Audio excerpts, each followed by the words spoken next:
আসসালামু আলাইকুম প্রিয় শিক্ষার্থীরা, তোমরা যারা এসএসসি 26 এবং 27 ব্যাচ আছো, তোমাদের জন্য ফিজিক্সের খুব সুন্দর একটি অধ্যায় আলোর প্রতিফলন নিয়ে তোমাদের সাথে উপস্থিত আছি, তোমাদের মুন্না ভাইয়া। এবং ক্লাস শুরুতেই সবাইকে রমজানের শুভেচ্ছা জানাচ্ছি।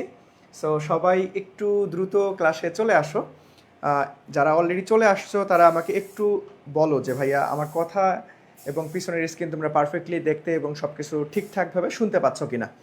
সো আমি শুরুতেই একটু অপেক্ষা করে নিব, তোমরা সবাই যুক্ত হয়ে যাও, তারপরে আমরা আমাদের কাঙ্ক্ষিত চ্যাপ্টার শুরু করব। সো আমরা কিন্তু ফিজিক্সের শর্ট সিলেবাসের যে 7টা চ্যাপ্টার আছে তার 6টা চ্যাপ্টারের ক্লাস ইতিমধ্যে আমরা করে ফেলেছিলাম, ঠিক আছে?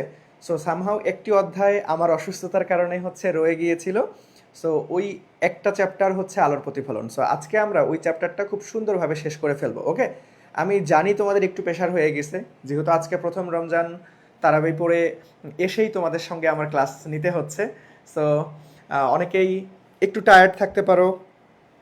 সো আমরা যেহেতু রমজান মাস চলে আসতেছে তাই ভাবলাম যে না, আজকেই আমরা ক্লাসটা শেষ করে দিই, তাহলে তোমাদের পুরো সিলেবাসটা শেষ হয়ে যাবে, ওকে? সো রমজান মাসে তোমাদের বেশি একটা প্যারা দেওয়াটা ঠিক হবে না। সো এই জন্য আলটিমেটলি আমরা প্রথম রমজান, দ্যাট মিনস কালকে তো রমজান শুরু। সো আজকে যেহেতু তোমরা রোজা ছিলে না, সো নামাজ পড়ে এসে ক্লাস করতে তেমন একটা প্রবলেম হবে না। যদি আমি কালকে নিতাম তাহলে তোমাদের আরও একটু বেশি ঝামেলা হয়ে যাইতো, যে সারাদিন রোজা ছিলাম, প্রথম রমজান, তারপরে একটু টায়ার্ড মনে হবে। সো ভাবলাম যে আজকেই নিয়ে নেই, ওকে? আচ্ছা, ঠিক আছে। সো সবাই একটু চলে আসো, যারা অলরেডি চলে আসছো তারা একটু আমাকে বলো যে সব কিছু পারফেক্ট কিনা, সব কিছু ঠিকঠাক আছে কিনা। তোমাদের সাথে লম্বা একটা বিরতির পর তোমাদের সাথে লাইভ ক্লাসে দেখা হচ্ছে। সো অনেক দিন তোমাদের সাথে দেখা হয় না, অনেক দিন পর তোমাদের সাথে দেখা। সো সবাই কেমন আছো তোমরা আমাকে আগে জানাও, যে সবাই কেমন আছো, তোমাদের পরীক্ষার প্রস্তুতি কেমন চলতেছে, পড়াশোনা কীরকম তোমরা কাভার আপ দিতে পারলা। বিশেষ করে আমি যেহেতু তোমাদেরকে পদার্থবিজ্ঞান পড়াই, সো পদার্থবিজ্ঞানের কী অবস্থা সবার। সো অলরেডি কিন্তু আমরা 6টা চ্যাপ্টার খুব সুন্দরভাবে শেষ করে ফেলেছিলাম। সো কারা কারা ক্লাসগুলো রেগুলার করেছিলা আমাকে একটু বলো। আর কারা কারা নতুন আছো আজকের ক্লাসে, যে ভাইয়া আপনার ক্লাসে আজকে আমি নতুন। আর কারা কারা আগের ক্লাসগুলো করেছো আমাকে একটু কমেন্ট সেকশনে জানাও যে ভাইয়া আগের ক্লাসগুলো আমরা করেছিলাম, ঠিক আছে? সো তোমরা আমাকে একটু জানাও। তোমাদের সাথে অনেক দিন পর দেখা, একটু তোমাদের সঙ্গে মত বিনিময় করে আমরা ক্লাসে চলে যাব। এর ফাঁকেই তোমাদের যে বন্ধুগুলো এখনও আসেনি, ক্লাসে যুক্ত হয়নি, তারাও যুক্ত হয়ে যাবে, ওকে? আচ্ছা, সো ওকে, সবাই সালাম দিচ্ছ। ওয়ালাইকুম আসসালাম। ওয়ালাইকুম আসসালাম। হ্যাঁ, আলহামদুলিল্লাহ, আপনাদের দোয়ায় অনেক ভালো আছি। আপনারা সবাই কেমন আছেন? ওকে, এই তো আস্তে আস্তে আমাদের ক্লাসে মেম্বার সব যুক্ত হচ্ছে। ওকে, সব কিছু ঠিকঠাক আছে। ওকে, আলহামদুলিল্লাহ। আচ্ছা, তাহলে চলো আমরা বেশি সময় নষ্ট না করে আমরা আজকের কাঙ্ক্ষিত ক্লাসটা শুরু করব। আজকে নর্মালি আমরা কোন চ্যাপ্টারটা পড়বো বলো তো? আলোর প্রতিফলন চ্যাপ্টারটা পড়বো। এই চ্যাপ্টারটা না তোমাদের কাছে খুব কঠিন মনে হলেও অনেক সহজ। আমি তোমাদেরকে যত সম্ভব একদম খুব সুন্দরভাবে কম্প্যাক্ট আকারে পড়াই দিব, যাতে করে তোমাদের এইখান থেকে সবসময় যেগুলোতে বেশি ঝামেলা লাগে ওই বিষয়গুলোতে যাতে কোনো ঝামেলা না লাগে। তোমরা যে বিষয়গুলোতে সবসময় কনফিউশনে থাকো সেই জিনিসগুলো আমি খুব সুন্দরভাবে উপস্থাপন করার ট্রাই করব। সো আগে তোমাদের এই অধ্যায়ের বেসিক যেমনই থাকুক না কেন, তুমি আমার সঙ্গে শুরু থেকে খুব সুন্দরভাবে মনোযোগ দিয়ে ক্লাস করবে। কোনো কিছু বুঝতে অসুবিধা হলে ভাইয়াকে জানাবা, ওকে? কোনো কিছু বুঝতে অসুবিধা হলে অবশ্যই ভাইয়াকে জানাবা। ওই বিষয়টা আমি আবার রিপিট করবো। এই অধ্যায়টা তোমাদের কাছে অনেক কঠিনভাবে উপস্থাপন করা হয়, কিন্তু আমরা আজকে এমন কিছু টেকনিক শিখবো, দেখবে যে এক টেকনিক দিয়েই মোটামুটি সব কিছুই তুমি মানে অধিকাংশ জিনিস সমাধান করে ফেলতে পারবা, ওকে? সো একদম শুরু থেকে শেষ পর্যন্ত থাকতে হবে ইনশাল্লাহ। আমি আশাবাদী তোমাদের আগের বেসিক যেমনই থাকুক না কেন এই অধ্যায়ে আমি আজকে খুব সুন্দর মতো কম্প্যাক্ট আকারে গুছাই দেওয়ার পরে তোমার এই অধ্যায়ে প্রবলেমগুলো বা যেগুলো তোমার কনফিউশনের যে বিষয়গুলো ক্রিয়েট হয় সেগুলো ইনশাল্লাহ দূর হয়ে যাবে, ওকে? আচ্ছা, তাহলে চলো আমরা আমাদের কাঙ্ক্ষিত ক্লাসটা শুরু করে দিই। সো সর্বপ্রথম আমরা যেই প্রশ্নটা দেখতে পাচ্ছি সবাই একটু উত্তর করার ট্রাই করবা। আমি অ্যাজ ইউজুয়াল তোমাদেরকে একটু সহজ প্রশ্ন দিয়েই ক্লাস শুরু করি, যাতে তোমরা কনফিডেন্স পাও। যে দেখো, এই প্রশ্নটা অলরেডি আমাদের কোথায় আসছিল ভাইয়া, যে দৃশ্যমান আলোর তরঙ্গ সীমা কত? খুবই সুন্দর একটা প্রশ্ন। এই প্রশ্নটা যে কতবার তোমাদের এসএসসি পরীক্ষায়, বোর্ড পরীক্ষায় আসছে এটা বলার আলটিমেটলি সীমা রাখে না। তোমরা টেস্ট পেপার বা মেডিজি বা গাইড খুললেই বুঝতে পারবা, এতবার আসে, ওকে?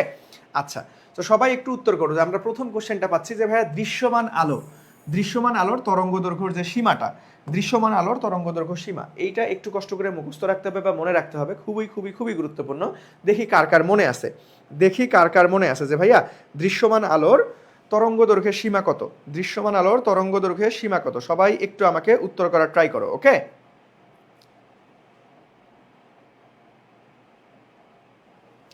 সবাই একটু ট্রাই করো দেখি, সবার আগে কে পারো? এই তো অলরেডি অ্যান্সার করে ফেলেছো। একের ডি নাম্বার হবে। সবাই একটু অ্যান্সার করো। দেখো, যখন আমরা এইখানে অ্যান্সার করব, একটা তোমাদের মিটার ফরম্যাটে থাকতে পারে, আর একটা হচ্ছে মিলিমিটার হচ্ছে ন্যানোমিটার ফরম্যাটে থাকতে পারে, ওকে? সো এইটার নর্মালি আমরা অনেক সময় ফরম্যাট এরকমও দেখতে পারি যে ভাইয়া 380 ন্যানোমিটার থেকে আমাদের কত 780 ন্যানোমিটার এরকম থাকতে পারে অপশনের মধ্যে। আদারওয়াইজ আমাদের এরকমও থাকতে পারে যে ভাইয়া ডিরেক্ট 400 ন্যানোমিটার থেকে 400 ন্যানোমিটার থেকে 400 ন্যানোমিটার থেকে ডিরেক্ট আমরা 800 ন্যানোমিটার 800 ন্যানোমিটার, ওকে? 400 ন্যানোমিটার থেকে ডিরেক্ট আমাদের 800 ন্যানোমিটার, ওকে? সো এইখানে অবশ্যই তোমাকে একক খেয়াল রাখতে হবে। যদি ন্যানোমিটার বাদ দিয়ে মিটারে থাকে তখন আমরা কি জানি যে ভাইয়া 1 ন্যানোমিটার সমান সমান কত বলো দেখি? 1 ন্যানোমিটার সমান সমান কমেন্ট সেকশনে আমাকে একটু জানাও যে ভাইয়া 1 ন্যানোমিটার সমান সমান কত? 1 ন্যানোমিটার সমান সমান কত? দেখি, আমি তোমাদেরকে কিন্তু একদম প্রথম অধ্যায়ে পড়াইছিলাম। সবাই একটু কমেন্ট সেকশনে আমাকে উত্তর করো। 1 ন্যানোমিটার সমান সমান কত? 1 ন্যানোমিটার সমান সমান কত? এটা সবার জানা উচিত যে ভাইয়া 10⁻৯ মিটার, ঠিক আছে? ন্যানোমিটার, তারপরে হচ্ছে মিলিমিটার মানে কত ছিল? 10⁻3। তারপরে হচ্ছে আমাদের হচ্ছে অ্যাঙ্গস্ট্রম কত ছিল ভাইয়া? অ্যাঙ্গস্ট্রম, 1 অ্যাঙ্গস্ট্রম সমান সমান 10⁻10 মিটার। এগুলো কিন্তু আমরা পদার্থবিজ্ঞান প্রথম অধ্যায়ে খুব সুন্দরভাবে শিখে ফেলেছি, তাই না? সো এইখানে আমাদের যে ভাইয়া দৃশ্যমান আলোর তরঙ্গ দৈর্ঘ্য সীমাটা কত? তাহলে দেখো 380 থেকে 780 এরকমও থাকতে পারে, অথবা 400 থেকে 800 এরকম থাকতে পারে। সো দেখো 400 থেকে 500 না, 500 থেকে 700 না, 600 থেকে 700 না। এই যে আমাদের most appropriate right answer D নাম্বারটা, যে ভাইয়া 400 ন্যানোমিটার থেকে 700 ন্যানোমিটার, 400 ন্যানোমিটার থেকে কি ভাইয়া 700 ন্যানোমিটার। এই তো তোমরা ইতিমধ্যেই সবাই মোটামুটি অ্যান্সার করে ফেলেছো যে ভাইয়া 1 নাম্বার ডি হবে, ওকে? নেক্সটে আসো। নেক্সটে আসার আগে সো দেখো, আমাদের যেহেতু দৃশ্যমান আলো নিয়ে আসছে, তার মানে এইখানে আর কি কি আমাদের থাকতে পারে সেই জিনিসটা, এই কনসেপ্টটা একটু ক্লিয়ার করে চলো। আমরা এখানে তড়িৎ চৌম্বক তরঙ্গ নিয়ে আলোচনা করব। তড়িৎ চৌম্বক তরঙ্গ, ওকে? সো তড়িৎ চৌম্বক তরঙ্গ মোট কয়টা আছে কেউ বলতে পারবা?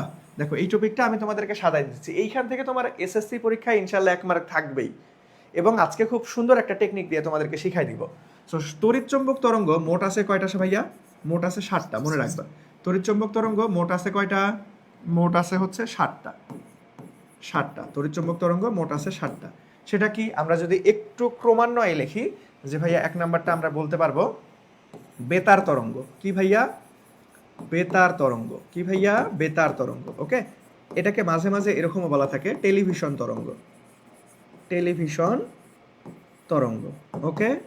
এই তড়িৎচুম্বক তরঙ্গ থেকে আমি যদি তোমাকে সবার আগে একটু ডিফাইন করে দিই যে ভাই এখান থেকে কি ধরনের প্রশ্ন আসবে, সো এইরকম প্রশ্ন আসবে, নিচের কোনটি তড়িৎচুম্বক তরঙ্গ, অথবা নিচের কোনটা তরঙ্গ দৈর্ঘ্য বেশি। তোমাদের এসএসসি লেভেলে সব থেকে যেটা বেশি আসে তরঙ্গ দৈর্ঘ্য। এসএসসি লেভেলে সব থেকে যেটা বেশি আসে ভাইয়া তরঙ্গ দৈর্ঘ্য।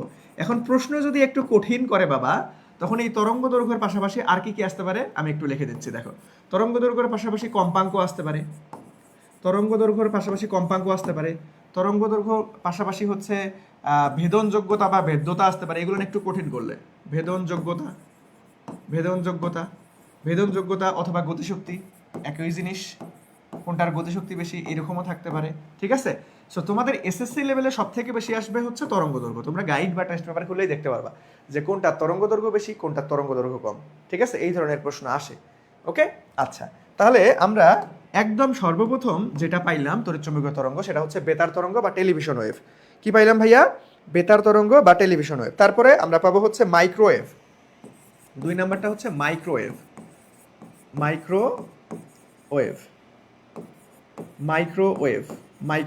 বা মাইক্রো তরঙ্গ। 3 নাম্বারটা যদি আমি বলি, 3 নাম্বারটা হচ্ছে অবলোহিত তরঙ্গ বা অবলোহিত রশ্মি। অবলোহিতর ইংরেজি নামটা মনে রাখতে হবে ইনফ্রারেড, ঠিক আছে? ইনফ্রারেড, এটা একটু মনে রাখবা, কারণ বাংলার পাশাপাশি ইংরেজি ফরম্যাটটাও আসে। আমরা যদি আসি 4 নাম্বারটা কি হবে ভাইয়া? দৃশ্যমান আলো। 4 নাম্বারটা কি? দৃশ্যমান আলো। দৃশ্যমান আলোকে ভাঙাইলে আরো অনেক কিছু পাওয়া যায়, আমরা একটু পরে সেগুলোও দেখব। সো দৃশ্যমান দৃশ্যমান আলো, ঠিক আছে, দৃশ্যমান আলো। তারপরে যদি আমরা আসি 5 নাম্বারে, 5 নাম্বারটা আমরা পাবো হচ্ছে অতিবেগুনি রশ্মি। অতিবেগুনি এটাকে আমরা ইউভি রশ্মি বলে থাকি, বা এটার ইংরেজি ফরম্যাট হচ্ছে আল্ট্রাভায়োলেট।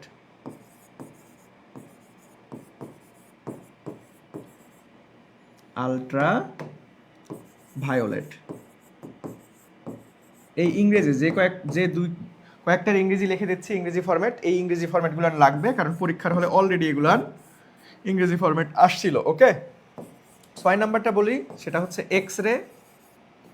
এক্স রে এবং 7 নাম্বারটা হচ্ছে গামা রে। ওকে, গামা রে। তোমাদের দেখো বইয়ের থেকেও আমি একটু তোমাকে সাজাই দিচ্ছি, বই থেকে আরেকটু বেটার ওয়েতে সাজাই দিচ্ছি। ওকে, বই থেকে আরেকটু বেটার ওয়েতে তোমাকে সাজাই দিচ্ছি। দেখো আমরা তড়িৎচুম্বক তরঙ্গ মোট কয়টা পড়লাম? এগুলার মধ্যেই তোমাকে ঘুরে ফিরে বারবার পরীক্ষার প্রশ্নে বলবে। তাহলে বেতার তরঙ্গ বা টেলিভিশন তরঙ্গ একই জিনিস। মাইক্রোওয়েভ, অবলোহিত রশ্মি বা ইনফ্রারেড, দৃশ্যমান আলো, অতিবেগুনি রশ্মি বা ইউভি রশ্মি বা আল্ট্রাভায়োলেট, এক্স রে এবং গামা রে। এখন এই ক্রমটা তোমাকে মনে রাখতে হবে যে ভাই কোনটার পরে কোনটা লিখলাম। দেখো 1 number, 2 number, 3 number, 4 number, 5 number, 6 number, 7 number, এই ক্রমটা যদি 1-এর পরে 2, 2-এর পরে 3 এইভাবে তুমি মনে রাখতে পারো, তাহলে একটা সুবিধা আছে। দেখো আমি তোমাকে একটু দেখাই দিচ্ছি, সেটা কি ভাইয়া? যদি তুমি এমন দেখো যে ভাইয়া তোমরা নিচ থেকে উপরের দিকে উঠতেছো, সবসময় মনে রাখবা, নিচ থেকে উপরের দিকে উঠলে তরঙ্গ দৈর্ঘ্য বৃদ্ধি পাবে। কি বৃদ্ধি পাবে ভাইয়া? তরঙ্গ দৈর্ঘ্য বৃদ্ধি পাবে। নিচ থেকে উপরের দিকে উঠলে তরঙ্গ দৈর্ঘ্য বৃদ্ধি পাবে। আর উপর থেকে নিচের দিকে নামলে এটা হচ্ছে কম্পাঙ্ক, আবার শক্তি, এগুলা বৃদ্ধি পাবে। দ্যাট মিনস ফ্রিকোয়েন্সি, এনার্জি, এগুলা কিভাবে বৃদ্ধি পাবে? ভাইয়া বৃদ্ধি পাবে। ওকে, এখন আমি যদি বলি যে এগুলার মধ্যে সব থেকে তরঙ্গ দৈর্ঘ্য বেশি কার, সবাই একটু আমাকে বলো। এগুলার মধ্যে সব থেকে তরঙ্গ দৈর্ঘ্য, দেখো আমরা যে তড়িৎচুম্বকীয় তরঙ্গ মোট 7টা পাইলাম, এটার মধ্যে সব থেকে তরঙ্গ দৈর্ঘ্য বেশি কার? এইখান থেকে, এই স্লাইড থেকে ইনশাল্লাহ কথা দিচ্ছি, এইখান থেকে একটা প্রশ্ন পাবা তুমি। খুবই গুরুত্বপূর্ণ একটা টপিক। আমার সঙ্গে সঙ্গে এখন উত্তর করার চেষ্টা করবা, ঠিক আছে? এখন আমি যা বলবো একটু উত্তর করবা। দেখো যে ভাইয়া এইখানকার মধ্যে, এই 7টার মধ্যে সব থেকে তরঙ্গ দৈর্ঘ্য বেশি কার? সবাই আমাকে একটু কমেন্ট সেকশনে জানাও যে ভাই এই 7টার মধ্যে আমার তরঙ্গ দৈর্ঘ্য সব থেকে বেশি কার? বলো, তরঙ্গ দৈর্ঘ্য সব থেকে বেশি কার? তাহলে আমি কি টেকনিক শিখাইলাম যে ভাই এখানে দেখেই বলা যাচ্ছে যে নিচ থেকে আমাদের উপরের দিকে যত উঠতে থাকবে তত তরঙ্গ দৈর্ঘ্য বৃদ্ধি পাবে। তাহলে সব থেকে তরঙ্গ দৈর্ঘ্য বেশি হচ্ছে, আমি যদি বলি, তার মানে আমাদের বেতার তরঙ্গ, তার মানে আমাদের ল্যামডা সব থেকে বেশি। সো আমাদের ক্রমান্বয়ে এর থেকে একটু কম, সব থেকে তরঙ্গ দৈর্ঘ্য কম কার? গামার, ঠিক আছে? আবার আমি যদি বলি সব থেকে আমাদের কম্পাঙ্ক বেশি কার ভাইয়া? সব থেকে কম্পাঙ্ক বেশি কার বা শক্তি বেশি কার? সেটা হচ্ছে গামার। কারণ নিচ থেকে আমরা উপর থেকে নিচের দিকে যত যাবো তত আমাদের শক্তিও বাড়বে, কম্পাঙ্কও বাড়বে। দ্যাট মিনস এখানে ফ্রিকোয়েন্সি এফ, এনার্জি ই, এটা হচ্ছে বেশি, সব থেকে বেশি। ওকে, এখন তোমরা আমাকে প্রশ্ন করবা, আমি জানি যে ভাইয়া এই ক্রমটা কেমনে মনে রাখবো? এই যে প্রথমে বেতার, তারপরে মাইক্রোওয়েভ, তারপরে অবলোহিত, তারপরে হচ্ছে দৃশ্যমান, তারপরে অতিবেগুনি, এক্স রে, গামা রে, এই ক্রমটা কেমনে মনে রাখবো? আপনি তো বললেন যে ভাই উপর থেকে নিচে গেলে এরকমটা হচ্ছে, নিচ থেকে উপরে গেলে এরকমটা হচ্ছে, কিন্তু আমরা এই 7টা তো সিরিয়ালি তো মনে রাখতে পারবো না। এই 7টা মনে রাখতে গেলে দেখবা যে মাঝে মাঝে কি হয়ে যাবে, উল্টা পাল্টা হয়ে যাবে, যে কোনটার পরে কোনটা, তুমি তো সিকোয়েন্স মনে থাকবে না। তোমার তো সিকোয়েন্স মনে থাকবে না ভাইয়া, ঝামেলা না? তোমার তো সিকোয়েন্স মনে থাকবে না। তাহলে এই সিকোয়েন্স মনে রাখার জন্য আমরা একটা স্পেশাল টেকনিক শিখবো। চলো, এই সিকোয়েন্স মনে রাখার জন্য আমরা একটা স্পেশাল টেকনিক শিখবো, ঠিক আছে? সো তোমাদেরকে একটা গল্প শোনাই, চলো, ঠিক আছে? এটা একটু দুষ্টু গল্প। সেটা হচ্ছে, তোমরা কারা কারা ক্রিকেট খেলা দেখো বলো তো দেখি? ক্রিকেট খেলায় এবিডি ভিলিয়ার্স, সাউথ আফ্রিকার একটা প্লেয়ার ছিল, একে কারা কারা চিনো দেখি? নর্মালি তো মেয়েদের থেকে ছেলেরা আলটিমেটলি একটু খেলাধুলা বেশি পছন্দ করো, সো ছেলেদের অবশ্যই চেনার কথা, অনেকেই চেনার কথা এবিডি ভিলিয়াস। ঠিক আছে, সাউথ আফ্রিকার অনেক মারকুটে একটা ব্যাটসম্যান। ঠিক আছে, আমরা যখন অনেক ছোট ছোট ছিলাম, ধরো ক্লাস 4, 5, 6, ঠিক আছে, আমার এখনো মনে আছে আমি যখন 5-এ আবাসিকে থাকতাম তখন, ঠিক আছে, তখন আমাদের আইপিএল খেলা দেখাইতো। ঠিক আছে, রাত 9টার পরে যে খেলাগুলো বৃহস্পতিবারে করে টিভি দেখাইতো, সো আমরা ওই বৃহস্পতিবারে খেলা দেখতাম। সো সেখানে রয়্যাল চ্যালেঞ্জার্স ব্যাঙ্গালুরুর হচ্ছে খেলতো তখন ইবিডি ভিলিয়াস, ওই আর হচ্ছে ক্রিস গেইল খেলতো, মানে মাথা নষ্ট মায়ের। ঠিক আছে, সো এই এবিডি ভিলিয়াস কিন্তু অনেক মারকুটি একটা ব্যাটসম্যান, সাউথ আফ্রিকার একটা প্লেয়ার। সো যাই হোক, না চিনলেও অসুবিধা নাই, জাস্ট খালি মনে রাখো যে এবিডি ভিলিয়াস হচ্ছে কি সাউথ আফ্রিকার একটা ক্রিকেট প্লেয়ার। আর যদি এটাও অসুবিধা হয় যে ভাই ক্রিকেট খেলা কিচ্ছু বুঝি না, দরকার নাই, মনে করো এবিডি ভিলিয়াস একজন ব্যক্তির নাম। ঠিক আছে, এবিডি ভিলিয়াস কি একজন ব্যক্তির নাম। এই ব্যক্তি বেটা কিন্তু খুব খারাপ লোক। ঠিক আছে, এই ব্যক্তিটা হচ্ছে একটু খারাপ। আজকে আমরা এবিডি ভিলিয়াসকে একটু পচাই দিব। এই ব্যক্তিটা কি করছে, ধরো ওই যে আমরা বলি না যে লুচ্চা বেটা, সো এই এবিডি ভিলিয়াসটা হচ্ছে এই যে লুচ্চা বেটার মতো। ঠিক আছে, সো ধরো কাহিনীটা কি হয়েছে, ধরো এই বেটা কি করছে, একজনের সাথে প্রেম করছিল, প্রেম করার পরে আলটিমেটলি সামহাও ওদের মধ্যে ঝামেলা হয়ে ব্রেকআপ হয়ে গেছে।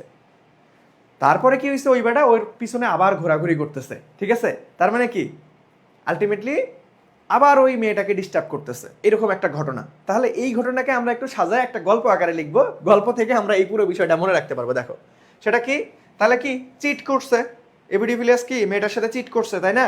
তারপরে আবার পিছন পিছন বলদের মতো ঘুরতেছে। সো দেখো এখন আমরা এই ঘটনাকেই বলবো। দেখো বেঈমান, কেউ আর পার্সোনালি নিয়েন না, দেখো এটা মজা করে পড়ানোর জন্য, যাতে তোমাদের দীর্ঘদিন মনে থাকে, এই জন্য এই শর্টকাটটা ব্যবহার করা হচ্ছে। ওকে, সো বেঈমান ABD villous, ABD villous,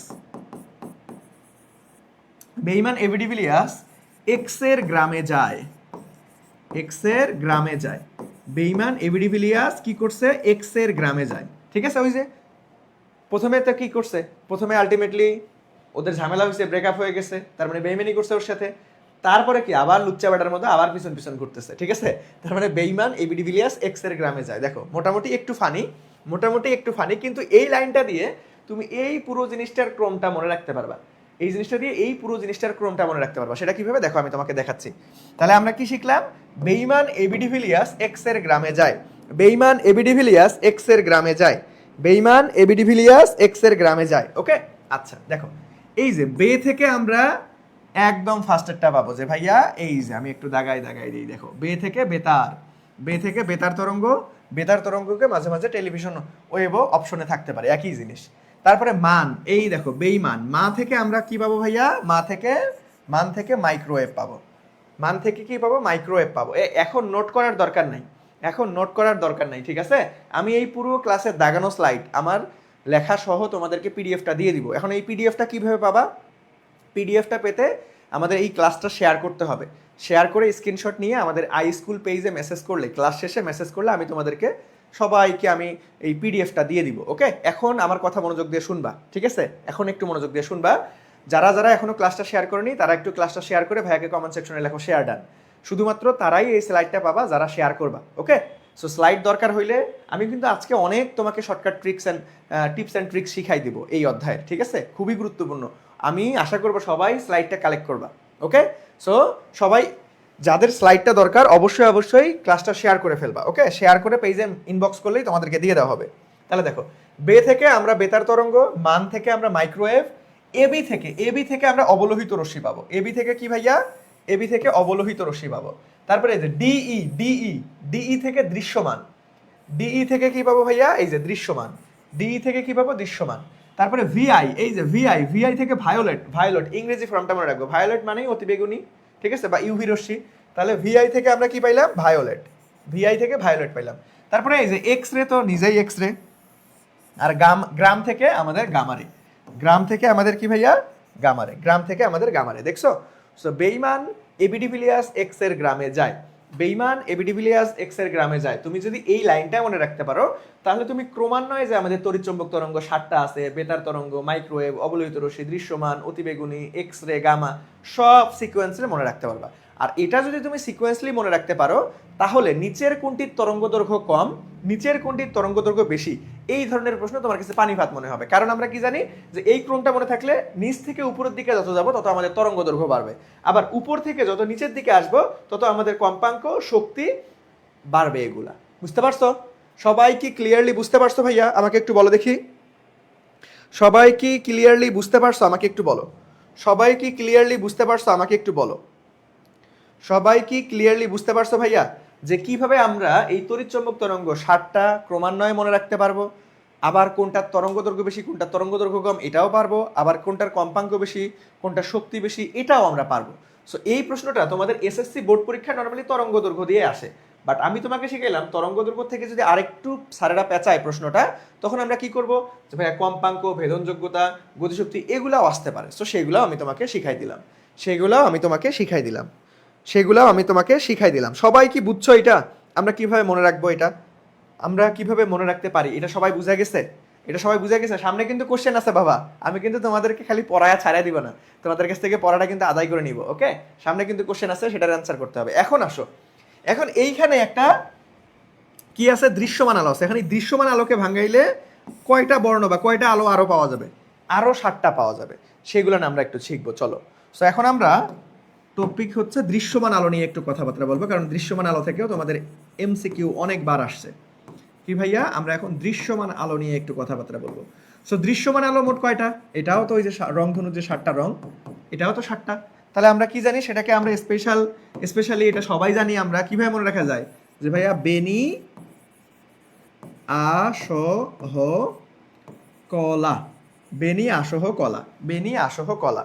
so বেনি আসহ কলা দিয়ে আমরা দৃশ্যমান আলোর, বেনি আসহ কলা দিয়ে আমরা দৃশ্যমান আলো বের করতে পারবো, বেনি আসহ কলা দিয়ে আমরা দৃশ্যমান আলো বের করতে পারবো। সো দৃশ্যমান আলোর মনে রাখবা যে ভাইয়া এই যে এই দিক থেকে এই দিকে গেলে আমাদের কি বাড়বে? ল্যামডা বাড়বে, ল্যামডা বাড়বে, ল্যামডা বাড়বে। ওকে, এই দিক থেকে এই দিকে গেলে ল্যামডা বাড়বে। এখন কোনটা দ্বারা কি, দেখো এই যে বে থেকে আমরা হচ্ছে বেগুনি পাবো, নি থেকে আমরা হচ্ছে নীল পাবো, আ থেকে আমাদের আসমানি পাবো, স থেকে আমরা সাদা না, স থেকে আমরা সবুজ পাবো, সাদা আর কালা এগুলো না কিন্তু। হ থেকে আমরা পাবো হচ্ছে হলুদ, ক থেকে আমরা কালা না কমলা, এটা মনে রাখবা, সাদা কালা এগুলো না কিন্তু। আর লা থেকে আমরা পাবো হচ্ছে লাল। তাহলে আমাকে একটু বলো দেখি এইখানকার মধ্যে সব থেকে তরঙ্গ দৈর্ঘ্য বেশি কার? এই 60টার মধ্যে সব থেকে তরঙ্গ দৈর্ঘ্য বেশি কার? দেখি কে কে পারো। এই 60টার মধ্যে সব থেকে তরঙ্গ দৈর্ঘ্য বেশি কার? সবাই একটু আমাকে বলো দেখি যে এই 60টার মধ্যে সব থেকে তরঙ্গ দৈর্ঘ্য বেশি কার? বলো দেখি আমাকে একটু। যে ভাইয়া এই যে বেগুনি, নীল, আসমানি, সবুজ, লাল, হলুদ, কমলা অনেক কিছু শিখলাম, 7টা বর্ণ শিখলাম, এই 7টার মধ্যে সব থেকে তরঙ্গ দৈর্ঘ্য বেশি কার? আবার সব থেকে তরঙ্গ দৈর্ঘ্য কম কার? সব থেকে তরঙ্গ দৈর্ঘ্য বেশি কার, আবার সব থেকে তরঙ্গ দৈর্ঘ্য কম কার? একটু আমাকে বলো। তরঙ্গ দৈর্ঘ্য সব থেকে বেশি কার, তরঙ্গ দৈর্ঘ্য সব থেকে কম কার? ওকে, তরঙ্গ দৈর্ঘ্য সব থেকে কম কার? ওকে, সবাই আমাকে একটু বলো। এই তো লিয়া সবার আগে কমেন্ট করছো যে ভাইয়া লাল আলোর তরঙ্গ দৈর্ঘ্য বেশি। ঠিক আছে, লাল আলোর তরঙ্গ দৈর্ঘ্য বেশি, কারণ আমি তো একটু আগেই বললাম যে এই দিক থেকে এই দিকে গেলে আমাদের ল্যামডা বাড়ে, এই দিক থেকে এই দিকে গেলে ল্যামডা বাড়ে, এই দিক থেকে এই দিকে গেলে আমাদের ল্যামডা বাড়ে। ওকে, আচ্ছা, সো এখন এইখান থেকে আমরা একটা জিনিস খুব সুন্দর মতো পড়বো, একটা জিনিস খুব সুন্দর মতো পড়বো। দেখো এইখানেও একটা তোমাকে গল্প দিয়ে তোমাদের একদম কনসেপ্টটা ক্লিয়ার করে দিব। তোমরা ছোটবেলায় যখন ধরো 1 2 3 4 5 6 এরকমে পড়তা, তখন কি হইতো? তখন ম্যাম কি করতো? নর্মালি তোমরা না হইলেও আমি অনেক মার খাইছি ছোটবেলায়। ঠিক আছে, টিচারদের অনেক দুষ্ট ছিলাম, ক্লাসের মধ্যে দুষ্টামি করতাম। ঠিক আছে, পড়ালেখার জন্য মোটামুটি বেশি মার না খাইলেও দুষ্টামের জন্য অনেক মার খাইছি। সো দেখো আমরা নর্মালি ছোটবেলায় কি হইতো যে টিচার বলতো এই চুপ করো, চুপ করে থাকো ক্লাসে, কথা শুনতাম না, আবার পড়া দিতে পারতাম না। তখন কি হইতো? ম্যাম বলতো তোমার হাতটা এরকম করে পাতো, তাহলে আমরা হাত পাততাম, তাহলে কি হইতো? পরবর্তীতে বেত দিয়ে আঘাত করতো বা ডাস্টার দিয়ে আঘাত করতো, তাই না? আমাদের হাত লাল হয়ে যাইতো। ঠিক আছে, তাহলে আমাদের কি ভাইয়া, দেখো এইখান থেকে একটা স্পেশাল টেকনিক আমরা মনে রাখবো, সেটা হচ্ছে বেত। তাহলে বেত দিয়ে যদি আমি হাতে আঘাত করি, বেতের আঘাত, বেত দিয়ে যদি আমি হাতে আঘাত করি, তাহলে কি হবে? আমার হাতটা লাল হয়ে যাবে, আমার হাতটা কি হয়ে যাবে ভাইয়া? লাল হয়ে যাবে। তাহলে দেখো এই যে বেত দিয়ে আমরা মনে রাখলাম যে ভাইয়া আমার হাত লাল হয়ে যাচ্ছে। তাহলে এটা দ্বারা কি মনে রাখবো? দেখো এই যে বে থেকে আমরা হচ্ছে বেগ, বে থেকে আমরা পাবো বেগ, এবং ত থেকে আমরা পাবো হচ্ছে তরঙ্গ দৈর্ঘ্য, ত থেকে আমরা পাবো তরঙ্গ দৈর্ঘ্য। তাহলে তরঙ্গ দৈর্ঘ্য এবং বেগ কার বেশি? তরঙ্গ দৈর্ঘ্য এবং বেগ কার বেশি? এই লাল আলোর সব থেকে তরঙ্গ দৈর্ঘ্য এবং বেগ বেশি। ঠিক আছে, লাল আলোর তরঙ্গ দৈর্ঘ্য এবং বেগ বেশি, লাল আলোর তরঙ্গ দৈর্ঘ্য এবং বেগ বেশি, বুঝছো? তাহলে আমরা ছোটবেলায় কি করতাম যে ভাই বেত দিয়ে আঘাত করছে আমাকে, তাহলে আমার হাত লাল হয়ে গেছে, তাহলে বেত দিয়ে আমরা দুইটা জিনিস মনে রাখতে পারবো। দেখো, বে থেকে বেগ এবং ত থেকে তরঙ্গ দৈর্ঘ্য। কোন আলোর তরঙ্গ দৈর্ঘ্য এবং বেগ সব থেকে বেশি? লাল আলোর তরঙ্গ দৈর্ঘ্য এবং বেগ সব থেকে বেশি। সবাই কি ক্লিয়ারলি বুঝছেন? সবাই কি ক্লিয়ারলি বুঝছেন? আমাকে বলেন দেখি, সবার কি ক্লিয়ার এটা? আর জীবনে ভুল হবে? দেখো আমি আবার রিক্যাপ করাই দিচ্ছি, এইখান থেকে ইনশাল্লাহ একটা প্রশ্ন তুমি কমন পাবা। দেখো আমাদের তড়িৎচুম্বক তরঙ্গ মোট 7টা আছে, এই 7টা থেকে প্রশ্ন আসে। এটা কিভাবে মনে রাখবো? বেইমান এবিডিভিলিয়াস এক্স এর গ্রামে যায়। সো বে থেকে বেতার তরঙ্গ, মা থেকে আমাদের মাইক্রোওয়েভ বেইমান গেল, এবি থেকে অবলোহিত রশ্মি বা ইনফ্রারেড বা আইআর রশ্মি, এবি ডি ডিভিলিয়াস তার মানে ডিই থেকে দৃশ্যমান আলো, ভিলিয়াস থেকে ভায়োলেট বা অতিবেগুনি রশ্মি বা ইউভি রশ্মি, এক্স রে থেকে এক্স রে নিজেই, আবার গ্রামে থেকে গামারে। ওকে, সো আমরা যদি নিচ থেকে উপরের দিকে উঠি তাহলে আমাদের তরঙ্গ দৈর্ঘ্য বাড়বে, আবার যদি নিচ থেকে উপরের দিকে নামি তাহলে আমাদের শক্তি এবং কম্পাঙ্ক বাড়বে। সিম্পল, শেষ। তারপরে দৃশ্যমান আলোকে ভাঙ্গাইলে আমরা কয়টা বর্ণ পাই? 7টা। এটা কিভাবে মনে রাখা যায়? বেনি আসহ কলা, তার মানে বাম থেকে ডান দিকে গেলে তরঙ্গ দৈর্ঘ্য বাড়বে। আদারওয়াইজ তুমি এইভাবে মনে রাখতে পারবা, বেতের আঘাত করলে হাত লাল হচ্ছে, তার মানে বেত লাল, তাহলে বে থেকে আমরা পাবো বেগ এবং ত থেকে আমরা পাবো তরঙ্গ দৈর্ঘ্য। তাহলে বেগ এবং তরঙ্গ দৈর্ঘ্য কোন আলোর সব থেকে বেশি? লাল আলোর সব থেকে বেশি। আর জীবনে ভুল করবা? বলো, এর থেকে আর কোনো সহজ প্রসেস নাই, আমার জানা নাই সত্যি কথা বলতে। ঠিক আছে, এর থেকে আর কোনোভাবেই তোমাকে কেউ সহজ করে পড়াইতে পারবে না, এর থেকে আর সহজ করাই যাবে না। দেখো আমি একদম ফিজিক্সের মধ্যে বাংলা গল্প, বাংলা ছায়াছবির গল্প ঢুকাই দিছি ফিজিক্সের মধ্যে বাংলা ছায়াছবির গল্পের মতো একটু ফানি করে তোমাদেরকে পড়াচ্ছি, যাতে তোমরা অনেকেই এই থিওরি টাইপ মুখস্থ করতে গিয়ে প্যারা খাও যে ভাই মুখস্থ থাকে না, যাতে করে এই গল্পের মাধ্যমে তোমাদের মনে থাকে। ওকে, সবাই একটু বলো দেখি, সবার ক্লিয়ার ভাইয়া? সবার ক্লিয়ার? সবার ক্লিয়ার? ওকে, এই তো, না ভাইয়া ভুল হবে না ইনশাল্লাহ, সাবাস। ওকে, সো এখন দেখি তোমাদের তো ভুল হবে কি হবে না, আমি একটু পরীক্ষা করবো না? চলো দেখি, চলো দেখি কার কিভাবে কি মনে আছে, আমাকে একটু উত্তর করেন দেখি, আপনাদের একটু পরীক্ষা হয়ে যাক। আমি পড়া জমায় রাখতে কি অভ্যস্ত না, আমি তোমাদেরকে ফিডব্যাক এখনই নিব, এখনই তোমাদের ফিডব্যাক নিব। সবাই চলো আমাকে একটু উত্তর করবা যে ভাইয়া নিচের কোনটির তরঙ্গ দৈর্ঘ্য বেশি? সবাই উত্তর করো যে নিচের কোনটির তরঙ্গ দৈর্ঘ্য বেশি। ওকে, নিচের কোনটি তরঙ্গ দৈর্ঘ্য বেশি? সবাই উত্তর করবা, নিচের কোনটির তরঙ্গ দৈর্ঘ্য বেশি। ওকে, সবাই উত্তর করো, নিচের কোনটির তরঙ্গ দৈর্ঘ্য বেশি। না পারলে ক্যামেরার ভিতরে গিয়ে কিন্তু ঢুসুম ঢুসুম মাইর দেওয়া শুরু করবো তোমাদেরকে। ওকে, এত সহজ করে পড়াইছি, কোনোভাবেই ভুল করা যাবে না। তাহলে দেখো কোনটার তরঙ্গ দৈর্ঘ্য বেশি ভাইয়া? কোনটার তরঙ্গ দৈর্ঘ্য বেশি? দেখো লাল এবং বেগুনি, লাল এবং বেগুনি এই দুইটা কই থেকে আসছে? দেখো এই দুইটা কিন্তু দৃশ্যমান আলো থেকে আসছে, দৃশ্যমান, তার মানে এই দুইটা। দেখো এই প্রশ্নটা কিন্তু খুব সুন্দর, যেটা দৃশ্যমান আলোর ভিতরে আবার ঢুকাই দিছে। তাহলে এই দৃশ্যমান আলোর সাথে বাকি যে আলোগুলান আছে, এই আলোগুলার সাথে আমাকে কম্পেয়ার করতে হবে যে ভাই কোনটার তরঙ্গ দৈর্ঘ্য বেশি থাকে। তাহলে আমাদের তরঙ্গ দৈর্ঘ্য কি ভাইয়া? নিচ থেকে উপরের দিকে যত যাব, নিচ থেকে উপরের দিকে যত যাব তত তরঙ্গ দৈর্ঘ্য বেশি হবে, নিচ থেকে যত উপরের দিকে যাব। তাহলে আমাদের ওই যে বেইমান বেতার তরঙ্গ কোথাও আছে? এই ভন্ডের দলটা সবাই ম্যাক্সিমাম ভুল করে রয়েছে, তোমাদের আসলেই ক্যামেরার ভিতরে গিয়ে ঢিসুম ঢিসুম মাইরের দরকার। ওকে, ভন্ডের দল এখনই শিখাইলাম। বেইমান, বেইমান, দেখো বেইমান, বেইমান এই এতটুকু ভাঙলেই তো হয়, বেতার তরঙ্গ নাই, দরকার নাই। মান, মা থেকে আমরা কি পাইছিলাম? মাইক্রোওয়েভ। ওকে, বেইমান এবি ডিভিলিয়াস, তারপরে দেখো এবি ডিভিলিয়াস ডিই, তাহলে এই যে দৃশ্যমান আলো তো ডিই থেকে পাইছিলাম তাই না? এরারে ভাঙাইলে আমরা দৃশ্যমানকে ভাঙাইলে আবার এইখান থেকে কি পাই? লাল, আরো 7টা বর্ণ, আর এখানে কি আছে? বেগুনি পাই, ধরো বেগুনি পাই। ওকে, কিন্তু বাবা আমি কি বলছি যে নিচ থেকে উপরের দিকে আসলে কি বাড়ে বাবা? ল্যামডা বাড়ে। তাহলে এই দৃশ্যমান আলোর থেকেও আরো একটা বড় আছে, সেটা কি? এবি। এবিতে কি ভাই? অবলোহিত রশ্মি, অবলোহিত, অবলোহিত। এই যে বারবার তোমাদেরকে বললাম যে ভাই ইংরেজি ফরম্যাট মনে রাখতে হবে, ইংরেজি ফরম্যাট মনে রাখতে হবে, ইংরেজি ফরম্যাট কিন্তু পরীক্ষায় আসে, দেখছেন এখনই আসছে। এটা কোন সালের প্রশ্ন? একদম গরম গরম প্রশ্ন, কুমিল্লা বোর্ড 24-এ। দেখো তাহলে এবি থেকে আমরা অবলোহিত, এটার ইংরেজি কি? ইনফ্রারেড বা আইআর রশ্মি, ইনফ্রারেড বা আইআর রশ্মি। তাহলে যে ভন্ডের দলেরা লাল বলছো, যে ভন্ডের দলেরা লাল বলছো, ঠিক আছে, তাহলে তোমাদেরকে কি করা উচিত বলো? এখনই গল্প দিয়ে দিয়ে তোমাদেরকে শিখাইছি, তোমরা যদি শিখানোর পরেও ভুল করো তাহলে তো ভাইয়া খুব কষ্ট পাবো, যে এত সহজ করে তোমাদেরকে শিখাচ্ছি। দেখো আমরা একটা ক্লাস নেওয়ার আগে তোমাদের জন্য নিজে আগে পড়াশোনা করি, যে তোমাদের আর কত সহজভাবে তোমাদের কাছে উপস্থাপন করা যায়, কারণ তোমরা ছোট মানুষ।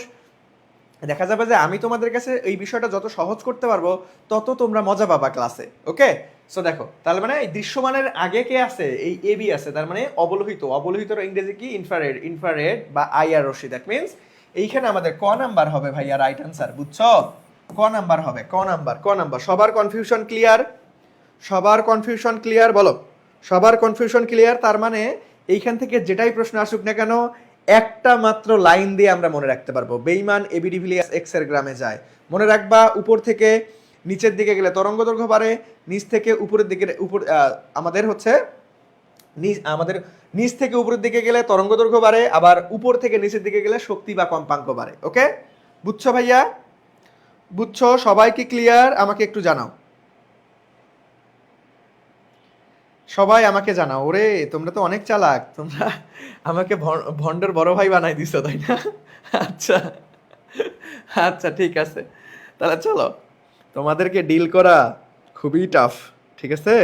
তোমরা আমারে সহ ভন্ড বানাই দিছো, এটা কোনো কথা? তাহলে চলো নেক্সটে যাই। এইটা পারতে হবে, এটা না পারলে খবর আছে, এটা পারতেই হবে, এটা পারতেই হবে। দেখো দেখো, কোন রং এর তরঙ্গ দৈর্ঘ্য সব থেকে কম? কোন রঙের তরঙ্গ দৈর্ঘ্য সব থেকে কম?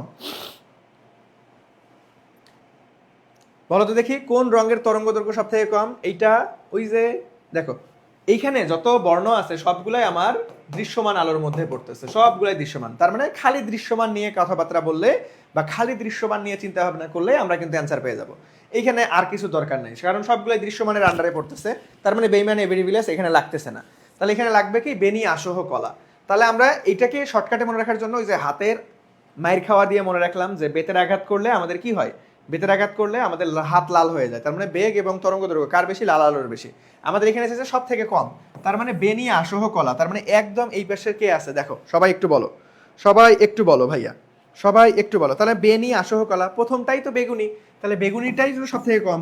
ঠিক আছে, দেখো বেনি আসহ কলা, এই লাল আলোর সব থেকে তরঙ্গ দৈর্ঘ্য বেশি, কারণ এই দিকে যত যাবে তত তরঙ্গ দৈর্ঘ্য বাড়ে।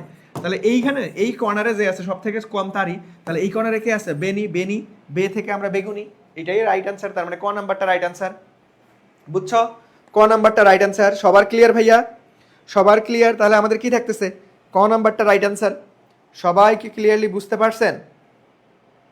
সবাই কি ক্লিয়ারলি বুঝতে পারছেন?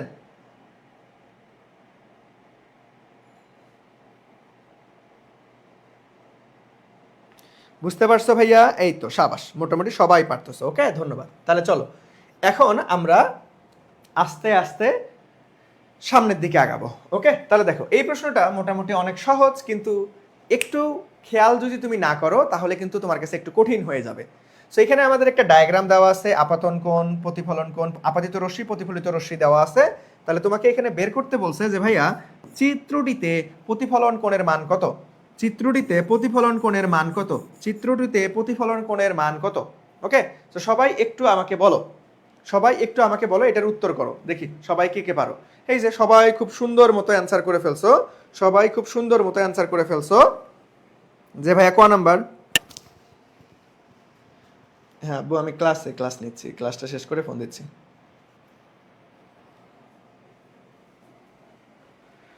সো দেখো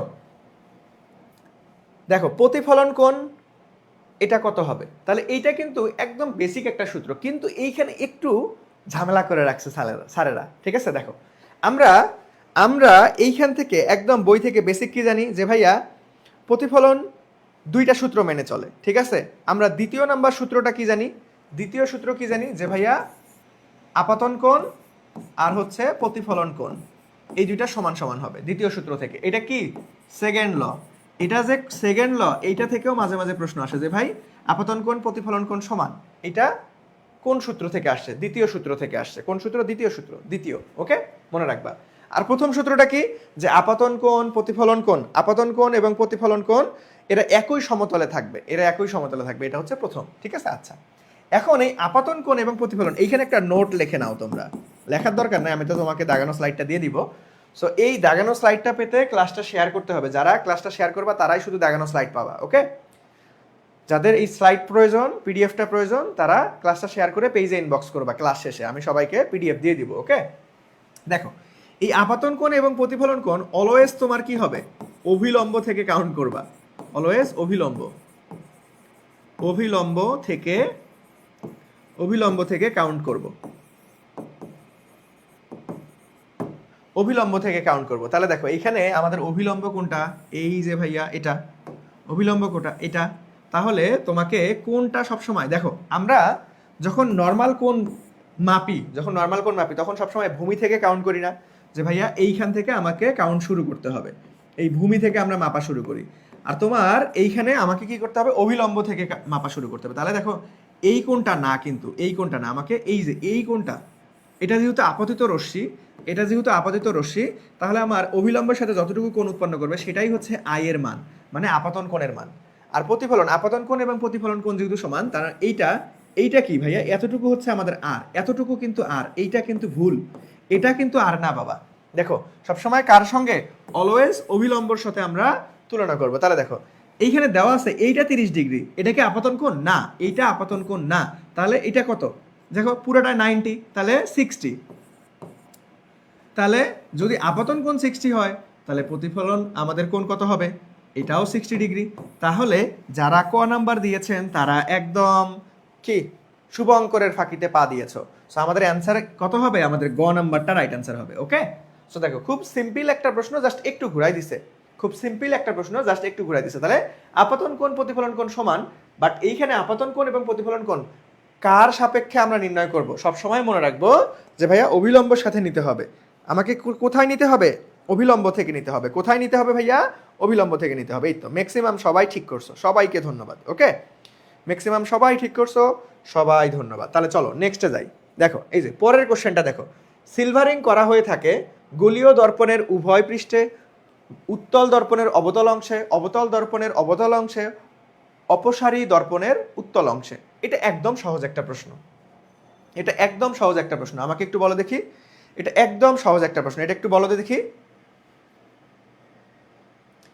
আচ্ছা ভাইয়া আইডিতে শেয়ার করবো নাকি মেসেঞ্জার, ইচ্ছা ইচ্ছা, ঠিক আছে? আমরা তোমাকে শেয়ার করতে বলি কেন, যেহেতু আমরা তোমাদের জন্য এই ক্লাসটা ফ্রিতে দিচ্ছি, যাতে করে ম্যাক্সিমাম স্টুডেন্টের কাছে পৌঁছায় যায়। সো ম্যাক্সিমাম স্টুডেন্টের কাছে পৌঁছাইতে তোমার এই ছোট্ট শেয়ার অনেক বিরাট একটা ভূমিকা পালন করে, ওকে? এই জন্য তোমাদেরকে শেয়ার করা বলা হয়। সো তুমি নিজ প্রোফাইলে শেয়ার করতে পারো, মেসেঞ্জার গ্রুপে 2 জায়গায়, 3 জায়গায়, 10 জায়গায়, 20 জায়গায়, যত জায়গায় খুশি শেয়ার করো, যাতে করে তুমি যে একটু হলেও উপকৃত হচ্ছ, বাকি সবাই যাতে উপকৃত হয়, সবাই যাতে ভালো একটা রেজাল্ট করতে পারে, ওকে? আচ্ছা সবাই বলো, সবাই বলো, এটা কি হবে রে, এটা কি হবে বলো তো দেখি ভাইয়ারা, এটা কি হবে, এটা কি হবে বলো। দেখো এটা কি হবে বলো, সবাই দ্রুত দ্রুত। দেখো নর্মালি এখানে সবগুলাই দর্পণ দর্পণ দর্পণ দর্পণ দর্পণ দর্পণ দর্পণ কয় ধরনের বলো দেখি, আমরা একটু দর্পণ নিয়ে পড়ালেখা করি, আমরা একটু দর্পণ নিয়ে পড়ালেখা করি, ঠিক আছে? দর্পণ হয় 2 ধরনের, একটা হচ্ছে সমতল দর্পণ, একটা হচ্ছে গোলীয় দর্পণ। সমতল আর একটা হচ্ছে গোলীয়, আর একটা হচ্ছে গোলীয়, ঠিক আছে? সমতল দর্পণটা এই যে এরকম, ঠিক আছে? আর গোলীয় দর্পণ, গোলীয় দর্পণ আবার 2 ধরনের, উত্তল আর অবতল, উত্তল আর হচ্ছে অবতল, অবতল।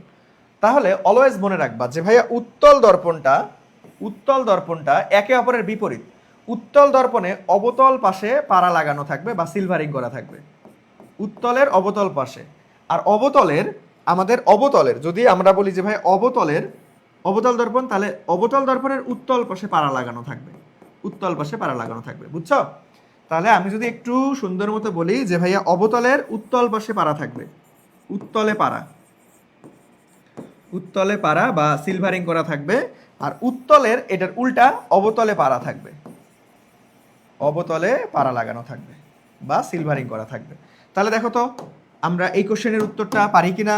দেখো গোলীয় দর্পণের উভয় পাশে জীবনও না, উত্তল দর্পণের অবতল অংশে, দ্যাট ইজ রাইট অ্যান্সার, উত্তল দর্পণের অবতল পাশে। তাহলে আমাদের কি হচ্ছে ভাইয়া, উত্তল দর্পণের অবতল পাশে। কি হচ্ছে ভাইয়া, উত্তল দর্পণের অবতল পাশে। সবাই কি ক্লিয়ার ভাইয়া, বলো তো দেখি, সবার ক্লিয়ার ম্যান শ্যাম্পু হয়ে গেছে কিনা? সবার ক্লিয়ার ম্যান শ্যাম্পু হয়ে গেছে কিনা? তাহলে দর্পণ নিয়ে আমরা একদম খুব সুন্দরভাবে বিস্তারিত পড়ালেখা করছি। ওকে, দর্পণ নিয়ে আমরা খুব সুন্দরভাবে বিস্তারিত পড়ালেখা করছি, ঠিক আছে? সবসময় মনে রাখবে একটা অপরটার বিপরীত। উত্তল হইলে অবতল পাশে পাড়া লাগানো থাকবে, আবার অবতল হইলে উত্তল পাশে পাড়া লাগানো থাকবে বা সিলভারিং করা থাকবে। বুঝতে পারছি? বুঝাইতে পারছি ভাইয়া? বুঝাইতে পারছি? তাহলে চলো আমরা নেক্সটে চলে যাব। আমরা কি করবো ভাইয়া, নেক্সট এ চলে যাব, ঠিক আছে? নেক্সটে চলে যাব, নেক্সটে চলে যাব। দেখো নেক্সটে যাই আমরা। দেখো নেক্সট প্রশ্নটা কি বলছে, যে ভাইয়া কোনো একটি দর্পণের সামনে, কি বলছে, যে কোনো একটি দর্পণের সামনে রাখা বস্তুর প্রতিবিম্ব যদি বস্তুর সমান আকার হয় তবে দর্পণটি কি?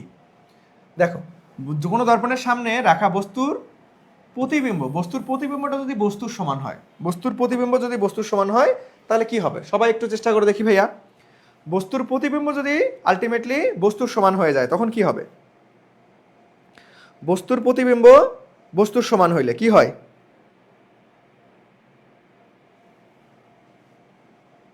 এটা কি হয় বলো? এটা এটা কি হবে কখন? এটা নর্মালি ওই যে আয়নার ক্ষেত্রে ঘটে, ঠিক আছে? আয়নার ক্ষেত্রে ঘটে। তাহলে আমাদের কি সমতল দর্পণ, সেটা সেটা কি ভাইয়া? সেই দর্পণটি সমতল দর্পণ, ঠিক আছে?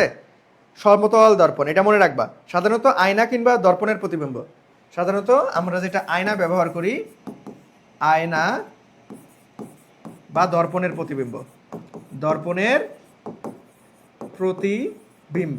সো এটার কেমন প্রতিবিম্ব হয় আমি তোমাকে যদি স্পেসিফিকভাবে নোট করে দেই, দেখো আমরা এটার পাবো হচ্ছে অবাস্তব প্রতিবিম্ব পাবো, অবাস্তব। আর অলওয়েজ অবাস্তব মানেই কি ভাইয়া, সোজা না উল্টা? অবাস্তব মানেই কিন্তু সোজা, অবাস্তব মানেই হচ্ছে সোজা, সোজা পাবো। অবাস্তব মানেই সোজা, যখন অবাস্তব দেখা মাত্রই সোজা দাগাই দিবা, বাস্তব মানেই উল্টা। ওকে, আবার সমান দৈর্ঘ্যের, এটার কি ভাইয়া সমান দৈর্ঘ্যের হবে, সমান দৈর্ঘ্যের হবে, সমান দৈর্ঘ্যের, সমান দৈর্ঘ্যের, সমান দৈর্ঘ্যের হবে। এবং তার পাশাপাশি বিবর্ধন, এখন আমরা এই টপিকটা পড়ি নাই, পড়বো সামনে। বিবর্ধনের মান, এই বিবর্ধনের মান অলওয়েজ 1 হবে, বিবর্ধনের মান মান অলওয়েজ 1 হবে। ওকে, সো এই ছোট্ট কনসেপ্টটা মনে রাখবা যে সমান কখন হবে, সমান কখন হবে, যেটা হচ্ছে আমাদের সমতল দর্পণের বেলায়। ওকে, আচ্ছা তাহলে চলো নেক্সটে যাই আমরা। দেখো নেক্সটে এই যে এটাও সমতল দর্পণের আলটিমেটলি খুব সুন্দর একটা বেসিক থেকে প্রশ্ন আসছে, খুবই সুন্দর একটা বেসিক থেকে প্রশ্ন আসছে। দেখি পারো কিনা তোমরা, যে নিচের কোনটির ফোকাস দূরত্ব অসীমে হবে? নিচের কোনটির ফোকাস দূরত্ব অসীম? নিচের কোনটির ফোকাস দূরত্ব অসীমে হবে বলো দেখি? ফোকাস দূরত্ব অসীমে হবে কোথায়? ফোকাস দূরত্ব অসীমে হবে কার? দেখো এটা কি ভাইয়া, এটা হচ্ছে দ্বিউত্তল, এটা হচ্ছে দ্বি অবতল, এটা হচ্ছে সমতল, এটা হচ্ছে অবতল দর্পণ। দেখো এটা দুইটাই উত্তল আর এটা দুইটাই অবতল, আর এটার উত্তল পাশে পাড়া লাগানো আছে, দ্যাট মিনস অবতল, আর এটা কি দেখেই আমরা বুঝতেছি সমতল। তাহলে এটা কি হবে বলো দেখি? এটা কি হবে সবাই বলো দেখি? 7 নাম্বারটা কি হবে, যে কোনটার ফোকাস দূরত্ব অসীমে হবে? এটা একদম ডিরেক্ট মনে রাখবা, ফোকাস দূরত্ব অসীমে হবে কোনটা দর্পণ? কোনটা?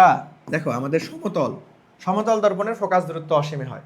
ওকে, আমাদের কি হবে? সি নাম্বারটাই তো, অনেকেই পেরে যাচ্ছ, সাবাস। এটা কিন্তু খুব গুরুত্বপূর্ণ একটা প্রশ্ন, একদম দিনাজপুর বোর্ডে 24 সালে আসছে। তাহলে ফোকাস দূরত্ব অসীমে কোনটার? ফোকাস দূরত্ব অসীমে কোনটার? সমতল দর্পণ। ফোকাস দূরত্ব অসীমে কোনটার ভাইয়া? সমতল দর্পণ। ফোকাস দূরত্ব অসীমে কোনটার? সমতল দর্পণ। এটা একটু মনে রাখতে হবে, বুঝতে পারছেন? আচ্ছা তাহলে চলো আমরা সামনের দিকে যাব। সো একটি উত্তল দর্পণের বক্রতার ব্যাসার্ধ, এটা অনেক সুন্দর একটা সহজ একটা প্রশ্ন, দেখি পারো কিনা। আস্তে আস্তে আমরা একটু কঠিনে যাব।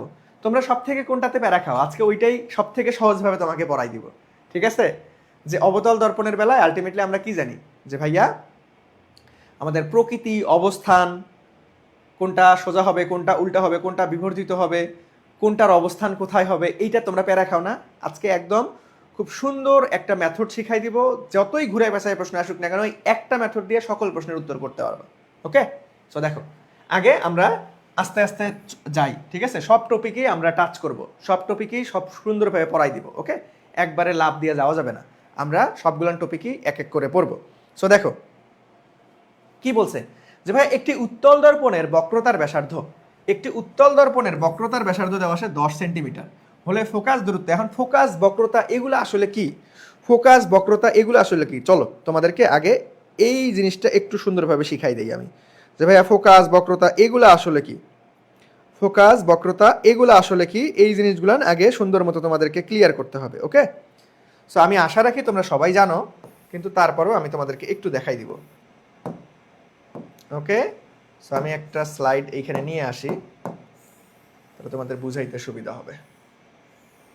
হয়ে গেল? ওকে ওকে, আচ্ছা দেখো, সো আমরা এইখানে যদি একটা অবতল দর্পণ নেই, সো ধরো আমরা এরকমটা নিলাম, সো উত্তল পাশে পাড়া লাগাই দিলাম বা সিলভারিং করলাম, এইটার মধ্যবিন্দুকে আমরা কি বলি, মেরু বা পোল, মেরু বা পোল, আর এইটা দিয়ে যেটা যাবে সেটাকে আমরা প্রধান অক্ষ বলি। ওকে, তাহলে এই পয়েন্টটার নাম কি, মেরু,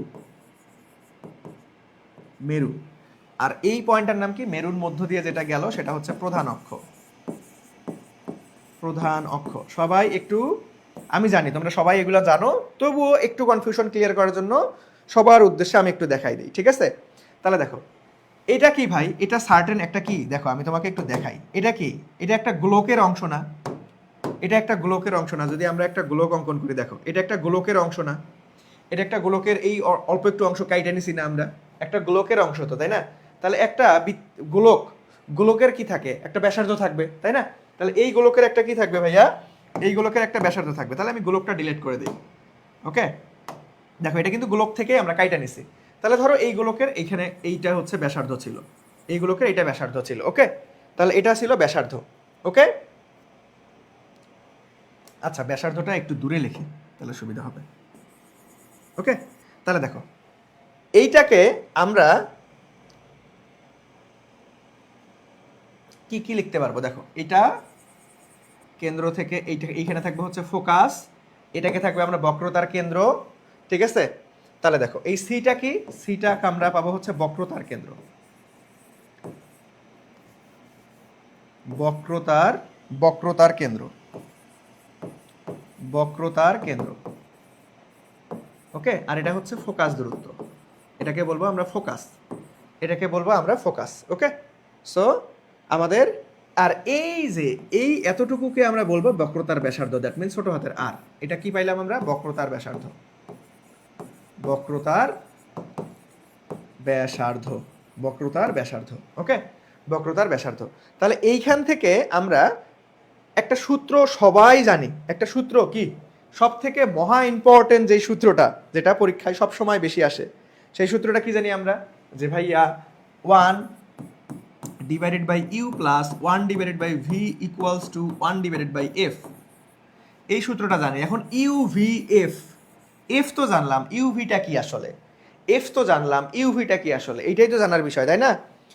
তাহলে দেখো মেরু থেকে, মেরু থেকে বস্তুর দূরত্ব, মেরু থেকে বস্তুর দূরত্বটাই হচ্ছে ইউ, মেরু থেকে, মেরু থেকে বস্তুর দূরত্ব, মেরু থেকে বস্তুর দূরত্ব, মেরু থেকে বস্তুর দূরত্বটাই হচ্ছে আমাদের কি ভাইয়া, ইউ, মানে লক্ষ্য বস্তুর দূরত্ব।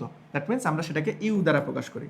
আবার মেরু থেকে বিম্বের দূরত্ব, মেরু থেকে বিম্বের দূরত্ব, মেরু থেকে বিম্বের দূরত্বকে আমরা ভি দ্বারা প্রকাশ করি, ঠিক আছে? বিম্বের দূরত্ব, মেরু থেকে বিম্বের দূরত্বকে আমরা কি দ্বারা প্রকাশ করি ভাইয়া, ভি দ্বারা প্রকাশ করি। তাহলে মেরু থেকে প্রধান ফোকাসের দূরত্ব, মেরু থেকে প্রধান ফোকাসের দূরত্ব, মেরু থেকে প্রধান ফোকাসের দূরত্ব, প্রধান ফোকাসের দূরত্ব, এটাকে আমরা ফোকাস দূরত্ব বলি, দ্যাট মিনস ছোট হাতের এফ, ঠিক আছে?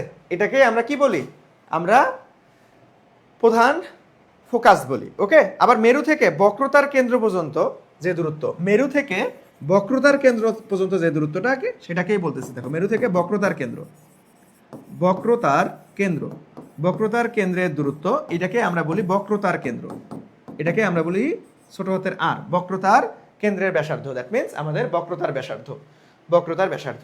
সবাই কি বুঝছো, ইউ কি, ভি কি, এফ কি, এই চিত্রটা সবাই বুঝছো কিনা, ক্লিয়ার কিনা আমাকে একটু বলো। এই চিত্রটা সবাই বুঝছো কিনা, 100% ক্লিয়ার কিনা, সবাই আমাকে একটু বলো যে ভাই এই চিত্রটা আমরা ক্লিয়ারলি বুঝছি। ওকে, সবাই আমাকে বলো যে এটা ক্লিয়ারলি বুঝছে কিনা, সবাই এটা আমাকে একটু বলো যে ভাই এটা ক্লিয়ারলি বুঝছে কিনা, তারপরে আমি সামনের দিকে যাব, সবাই একটু বলো, সবাই একটু আমাকে বলো। সো এইখানে আরও একটা সূত্র তোমাকে মনে রাখতে হবে, সেটা হচ্ছে f equal to r divided by two, মানে ফোকাস আমরা বের করতে পারবো বক্রতার আমাদের ব্যাসার্ধ ডিভাইডেড বাই টু। এটা অনেক গুরুত্বপূর্ণ একটা সূত্র, কিন্তু এই সূত্রের একটা লিমিটেশন আছে।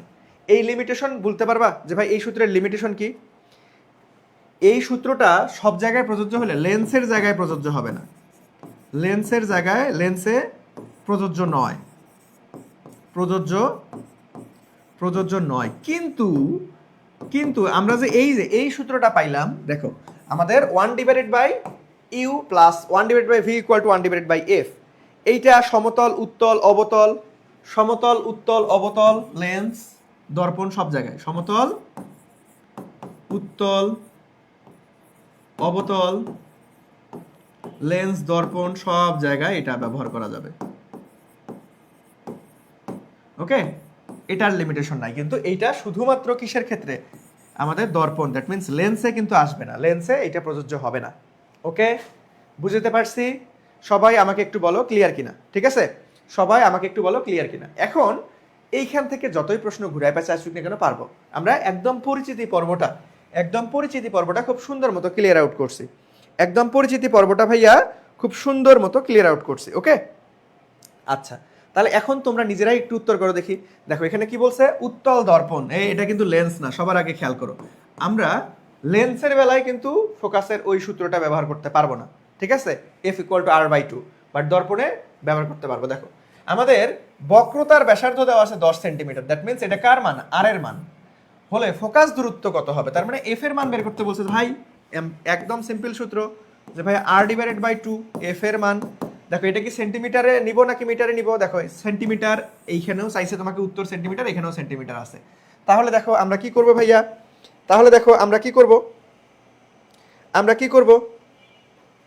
আমরা হচ্ছে এখানে 10 ডিভাইডেড বাই 2 করে দিব, তার মানে পজিটিভ 5।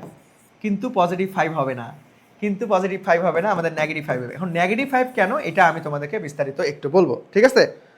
উত্তল দর্পণের বক্রতার ব্যাসার্ধ অলওয়েজ নেগেটিভ হবে, ঠিক আছে? উত্তল দর্পণের, দেখো এই যে এখানে যে উত্তল কথাটা বলা আছে, এই উত্তল দর্পণের উত্তল, এটা কেন হচ্ছে আমি তোমাকে একটু পরে বুঝাবো। উত্তল দর্পণের বক্রতার ব্যাসার্ধ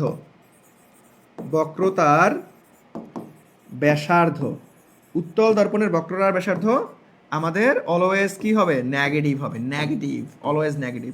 এখন কে কোথায় নেগেটিভ, কে কোথায় পজিটিভ, এটা আমরা একটু দেখব। সো এখন এটা অনেকেই এই যে খ নাম্বার ভুল করে দাগায় দিতে পারো যদি প্রশ্নে তুমি খেয়াল না করো। দেখো এখানে কিন্তু এই উত্তল লেখাটা কিন্তু তোমাকে খেয়াল রাখতে হবে, তাহলে আমাদের নেগেটিভ 5 আসবে। এখন তোমার প্রশ্ন আসতে পারে যে ভাই কোথায় পজিটিভ বসাবো, কোথায় নেগেটিভ বসাবো, এটা তো আর এক ঝামেলার কাজ, এইটা তো আমি বুঝি না, কোথায় পজিটিভ আর কোথায় নেগেটিভ। তাহলে চলো সেই বিষয়টা তোমাকে এখন আমি ক্লিয়ার করে দিব। তাহলে আরও একটা পেজ নিয়ে আসি এইখান থেকে। সো যাদের সাইন প্রবলেম হয় যে ভাইয়া কোথায় পজিটিভ কোথায় নেগেটিভ এটা তো বুঝতে পারি না, সো তাদের উদ্দেশ্যে এখন আমরা দেখো তোমাদের সাইন প্রবলেমটা দূর করে দিচ্ছি। ওকে, সো চিহ্ন, কোথায় কোন চিহ্ন হবে, কোথায় কোন চিহ্ন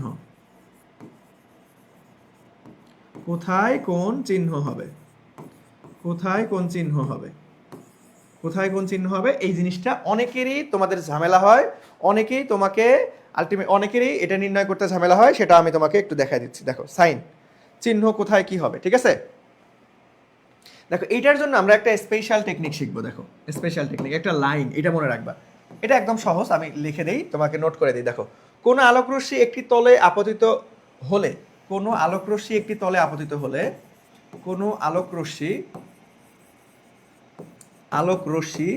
একটি তলে আপতিত হলে একটি তলে আপতিত হলে কোনো আলোকরশ্মি একটি তলে আপতিত হলে যেদিকে যাওয়া স্বাভাবিক সেই দিকটাই, যেদিকে যাওয়া স্বাভাবিক যেই দিকে যাওয়া স্বাভাবিক সেই দিকটাকেই পজিটিভ ধরবো, সেই দিককেই কি ধরবো ভাইয়া? পজিটিভ ধরবো, পজিটিভ ধরবো, পজিটিভ ধরবো।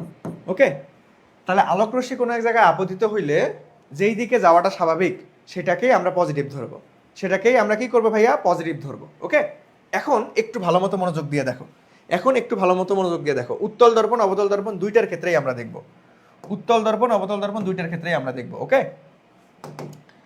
সো এই জিনিসটা কিন্তু মারাত্মক ইম্পর্টেন্ট, যারা বুঝো না, আমি জানি অনেকেরই এটা সমস্যা।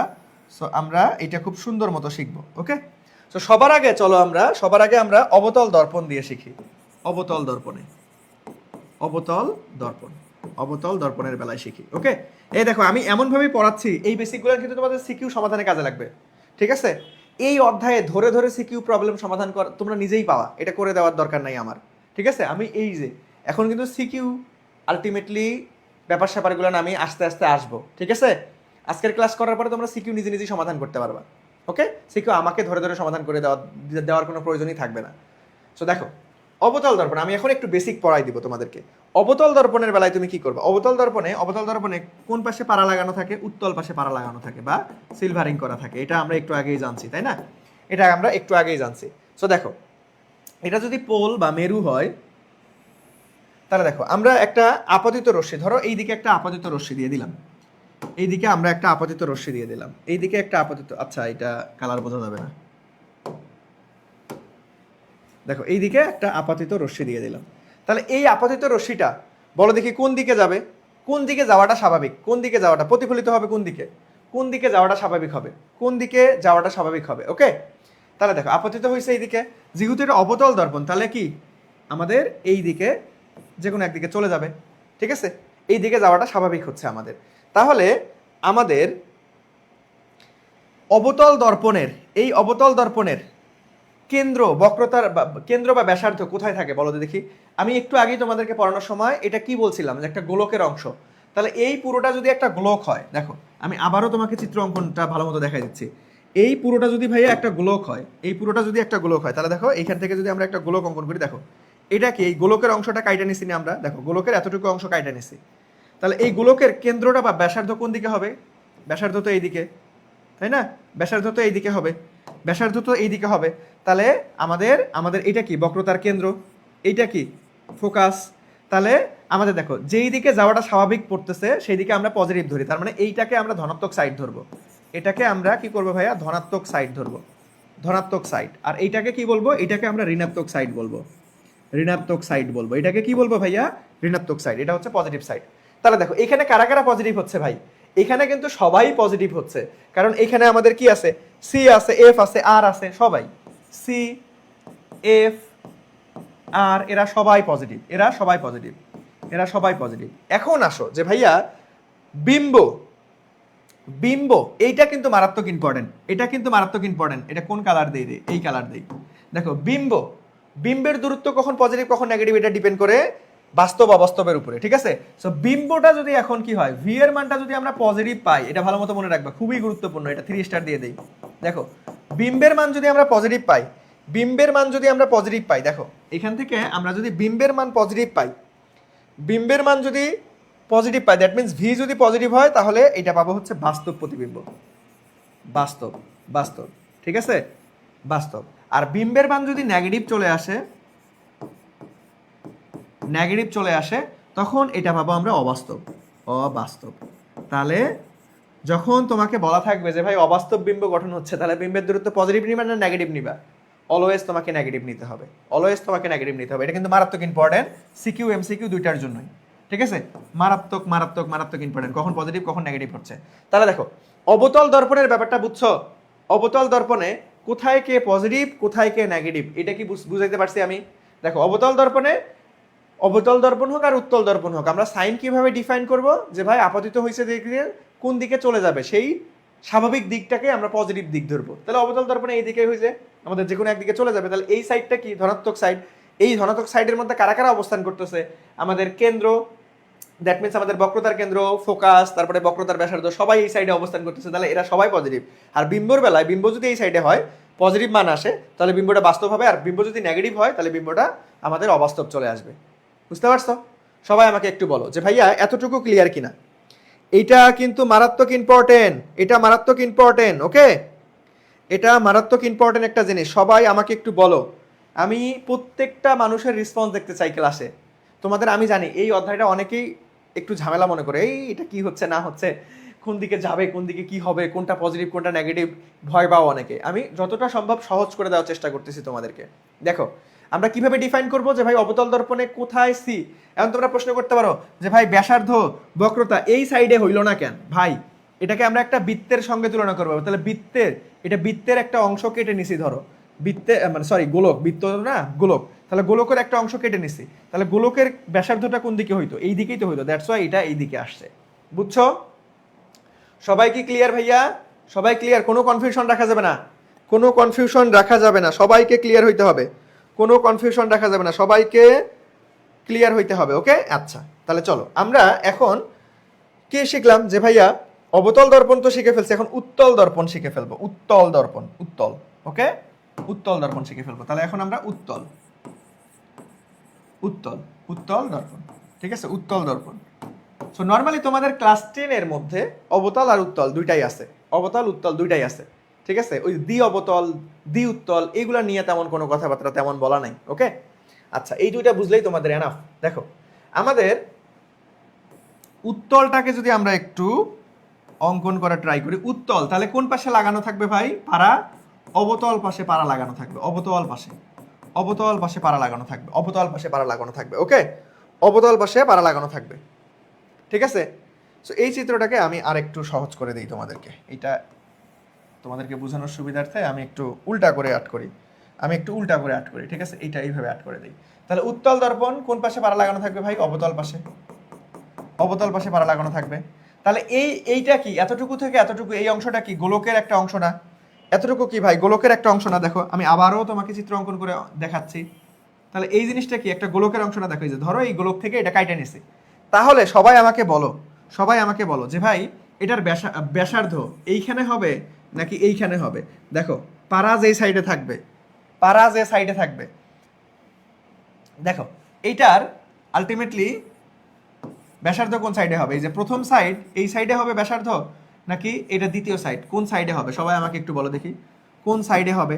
কোন সাইডে হবে সবাই একটু কমেন্ট সেকশনে আমাকে জানাও, কোন সাইডে হবে? এটা একটা গোলকের অংশ না? এটা একটা গোলকের অংশ না? এটা একটা গোলকের অংশ না? তাহলে গোলকের ব্যাসার্ধ কোথায় হবে? গোলকের ব্যাসার্ধ তো এই সাইডে হবে, তাই না? দ্বিতীয় অংশ না প্রথম অংশ হবে? বলো দেখি, বলো বলো।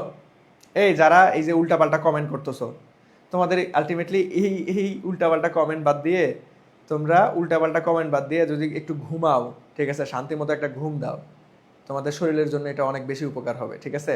ক্লাস করার যদি ইচ্ছা থাকে তাহলে ক্লাস করো, আর যদি মনে করো যে ভাই আমি এমনি এখানে আসছি হুদাই, সময় নষ্ট না করে ভাই ঘুম দাও, তাও কাজে লাগবে, ঠিক আছে? হুদাই সময় নষ্ট করে না, এনভায়রনমেন্ট পলিউটেড করে না, ঠিক আছে? মানে এইখানে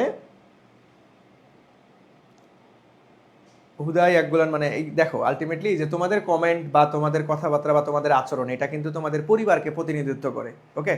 তোমরা এখন অনেক বড় হইছো, সো কোথায় কোন জায়গায় কিভাবে কথা বলতে হবে এগুলো তো বোঝা উচিত। তোমরা তো দেখা গেছে যে এই যে এখন যদি তোমরা এমন একটা আচরণ করো, ধরো যারা টিকটকার আছে, যারা সাপরি আছে, তাদের মতো যদি হয়ে যায়, তাহলে বিষয়টা কেমন না? বুঝছো? এটা তো ভাই একটা শিক্ষামূলক প্রতিষ্ঠান, একটা মানে এখানে ক্লাস চলতেছে, এখানে কোনো সার্কাস চলতেছে না, বুঝতে পারছো?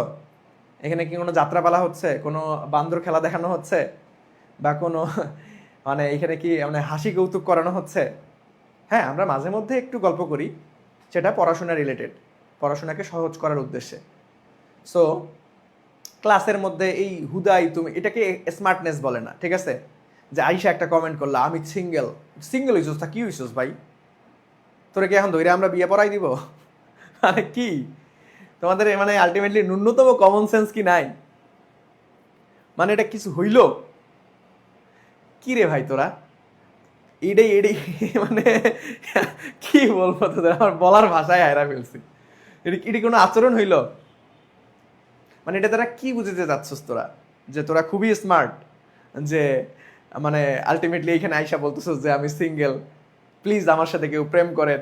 এটা কি খুবই স্মার্টনেসের পরিচয় হচ্ছে, নাকি তুমি নিজেকে আলটিমেটলি মনে করো কোনো কিছু মানে আলটিমেটলি তুমি কি ভাই, তুমি একটা সভ্য ফ্যামিলির ছেলে মেয়ে না, তাহলে কেন এগুলা করো? কেন? এটা স্মার্টনেস না, এটা স্মার্টনেস না, এটা হইল কিছু বেটা। এগুলা থেকে বিরত থাকো, এগুলা থেকে বিরত থাকো, ঠিক আছে? বড় হইছো, নিজের একটা ওয়েট আছে, ঠিক আছে? নিজের ওয়েটটা কখনো নষ্ট করবা না, নিজের ওয়েটটা কখনো নষ্ট করবা না। তোমার একটা আত্মসম্মান আছে, যদি তোমার আত্মসম্মানটা তুমি ধরে রাখতে না পারো, তাহলে তোমার আলটিমেটলি হচ্ছে কি বলবো, তোমার তো আত্মসম্মানই যদি না থাকে, তাহলে তুমি কোনো জায়গায় সেটার দাম পাবা না, তোমার নিজের যে একটা মূল্যায়ন পাবা, ঠিক আছে, মানুষ হিসাবে, ওইটা কেউ তোমাকে দিবে না, সবাই হাসি তামাশা করবে। তোমরা যে এখানে উল্টাপাল্টা কমেন্ট করতেছো, এইটা মনে করো প্রেম, আমি সিঙ্গেল, আমি এটা হইছে ওটা হইছে, আমার সাথে কেউ প্রেম করেন, আচ্ছা কোনো মেয়ে ফাঁকা আছো কিনা, ভাই এটা কি এটার জায়গা? ঠিক আছে? তোর যদি এগুলা ভালো লাগে, ঠিক আছে, কোথায় খুঁজবি? তুই পার্কে যাবি, পার্কে গিয়ে সাইনবোর্ড লাগাই থাকবি যে ভাই আমি সিঙ্গেল, কোনো মেয়ে ফাঁকা থাকলে আমার সাথে প্রেম করেন, ঠিক আছে? যেখানে প্রেম চত্বর, যেখানে রেগুলার প্রেম হয়, সেইগুলো জায়গায় যায় তোরা এগুলা কাজ করবি, তাহলে মাইনে নেওয়া যায় যে না ঠিক আছে। এইখানে কি আমরা প্রেম চর্চা করতেছি বেটা? এখানে তো সবাই তো তোদের সাপড়ি হিসেবে গণনা করবে যে বেটা কি এটা পাগল নাকি, কই থেকে আসছে এই, বুঝছস? সেগুলো কাজ করা যাবে না, ক্লাসের মধ্যে এগুলো কাজ করা যাবে না। চলো, অনেক সময় নষ্ট হয়ে গেল। আচ্ছা, তাহলে কোথায় হবে ভাই? ব্যাসার্ধটা আমাদের এই দিকে হবে, তাহলে এই দিকে তোলো আমাদের ব্যাসার্ধ হচ্ছে, তাহলে চলো এখন এটা আরো সহজভাবে বোঝানো যায়, এটা আমি আরো সহজভাবে বুঝাই দিচ্ছি। ওকে, তাহলে এই গোলকটা আমরা বাদ দিয়ে দিই, এই গোলকটা আমরা বাদ দিয়ে দিচ্ছি। ওকে, গোলকটা বাদ দিয়ে দিচ্ছি। এই এই এই এই ওকে, তাহলে এটাও বাদ দিয়ে দিচ্ছি। ধরো, তাহলে এটা কি ভাইয়া? এটা আমাদের উত্তল, এটা আমাদের উত্তল দর্পণ আমরা বললাম, ঠিক কি ভাইয়া? এটা হচ্ছে উত্তল দর্পণ। ওকে, এটা হচ্ছে উত্তল দর্পণ। তাহলে উত্তল দর্পণের বেলায় আমরা দেখব, উত্তল দর্পণের বেলায় ধরো আমরা প্রধান অক্ষ বরাবর, ধরো এটা হচ্ছে আমাদের কি পোল বা মেরু, তাহলে প্রধান অক্ষ বরাবর, এটা তো প্রধান অক্ষ, তাহলে প্রধান অক্ষ বরাবর একটা আমরা কি একটা রশ্মি আপাতিত করলাম, ঠিক আছে? একটা রশ্মি কি করলাম ভাইয়া? আপাতিত করলাম, একটা রশ্মি আপাতিত করলাম। তাহলে এটা কোন দিকে যাবে? এটা তো এই দিকে, এই দিকে বা যে কোনো একদিকে চলে যাবে, তাই না? এটা তো চলে যাবে। তাহলে এইটার কোন দিকে যাওয়াটা স্বাভাবিক? কোন দিকে যাওয়াটা স্বাভাবিক বলো তো দেখি, কোন দিকে যাওয়াটা স্বাভাবিক? এই দিকে যাওয়াটা স্বাভাবিক। তাহলে এই স্বাভাবিক দিকটাকে আমরা পজিটিভ ধরবো, তাহলে এটা তো স্বাভাবিক, তাহলে এটা হচ্ছে ধনাত্মক। আচ্ছা, আমি কালারটা চেঞ্জ করি, তাহলে স্বাভাবিক দিকটাকে আমরা কি ধরবো ভাই? পজিটিভ। তাহলে এটা হচ্ছে ধনাত্মক, এটা হচ্ছে ধনাত্মক, এটা হচ্ছে ঋণাত্মক, এটা হচ্ছে ঋণাত্মক, এটা হচ্ছে ঋণাত্মক। তাহলে দেখো, এই ব্যাসার্ধ কিন্তু এই সাইডে ছিল, বক্রতার আমাদের ফোকাস এইখানে ছিল, তাহলে এইখানে কিন্তু কি আইসা গেছে দেখো, সি এফ আর, এরা কিন্তু বাবা হয়ে গেছে এখন নেগেটিভ সাইড, এরা কিন্তু এখন নেগেটিভ, এরা কিন্তু নেগেটিভ হয়ে গেছে, ঠিক আছে? এরা কিন্তু এখন নেগেটিভ হয়ে গেছে, এরা কিন্তু কি হয়েছে ভাই? এরা কিন্তু এখন নেগেটিভ হয়ে গেছে। তাহলে বিম্ব, বিম্ব তো দুইটাই হইতে পারে, তাহলে বিম্ব, বিম্ব পজিটিভ আর নেগেটিভ হইলে কীরকম হয় এটা কিন্তু আমরা আগেই দেখছি। দেখো, বিম্ব যদি পজিটিভ হয়, তাহলে পজিটিভ অক্ষ এটা, তাহলে বিম্ব, বিম্ব দুইটাই হয়, তাহলে বিম্ব পজিটিভও হইতে পারে, বিম্ব দ্যাট মিন্স ভি, বিম্ব নেগেটিভও হইতে পারে, পজিটিভ নেগেটিভ দুইটাই হইতে পারে, দুইটাই হইতে পারে, বিম্ব পজিটিভ নেগেটিভ দুইটাই হইতে পারে। তাহলে দেখো, পজিটিভ হইলে এবং নেগেটিভও হইতে পারে, পজিটিভ হইতে পারে এবং নেগেটিভও হইতে পারে। ওকে, সো দেখো এই যে অবতল দর্পণ এবং উত্তল দর্পণ, তাহলে দেখো এই উত্তল দর্পণের আমরা মেনলি হচ্ছে কোথায় গিয়ে আমরা মিলিত অবস্থায় পাই। দেখো এটা কি হয়, এটা মনে হবে যে এরকম ভাবে প্রতিসৃত হয়ে আসবে, সো এইখানে আমাদের গঠন হবে। ওকে, এগুলো আমরা সামনে আরো যাব। ওকে, বলো মোটামুটি বুঝছো যে কোন দর্পণে কারা কারা কোথায় পজিটিভ হবে, কোন দর্পণে কারা কারা কোথায় নেগেটিভ হবে।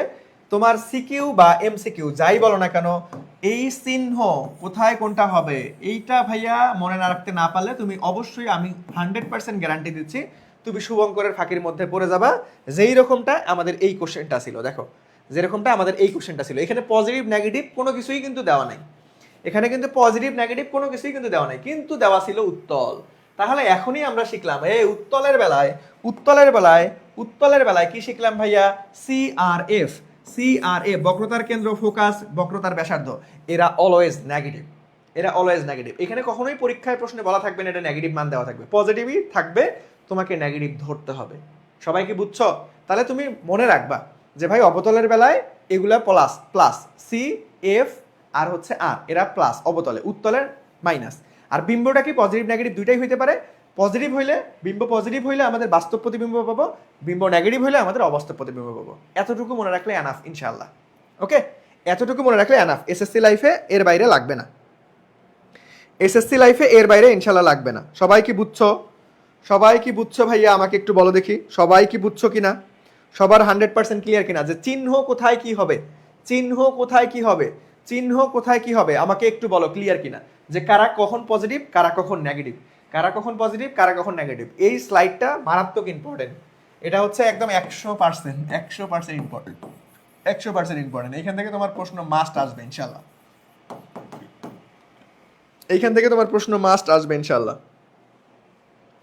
সবাই আমাকে বলো যে ভাইয়া সবাই 100% ক্লিয়ার হইছো কি না, সবাই 100% ক্লিয়ার হইছো কি না, সবাই আমাকে একটু বলো যে ভাইয়া সবার 100% ক্লিয়ার হইছে কি না, সবার 100% ক্লিয়ার হইছে কি না। ওকে, আচ্ছা এই তো, জি ভাইয়া বুঝছি বুঝছি বুঝছি। এটা আর কখনোই কনফিউশন লাগানো যাবে না, একদম শর্টে মনে রাখবা।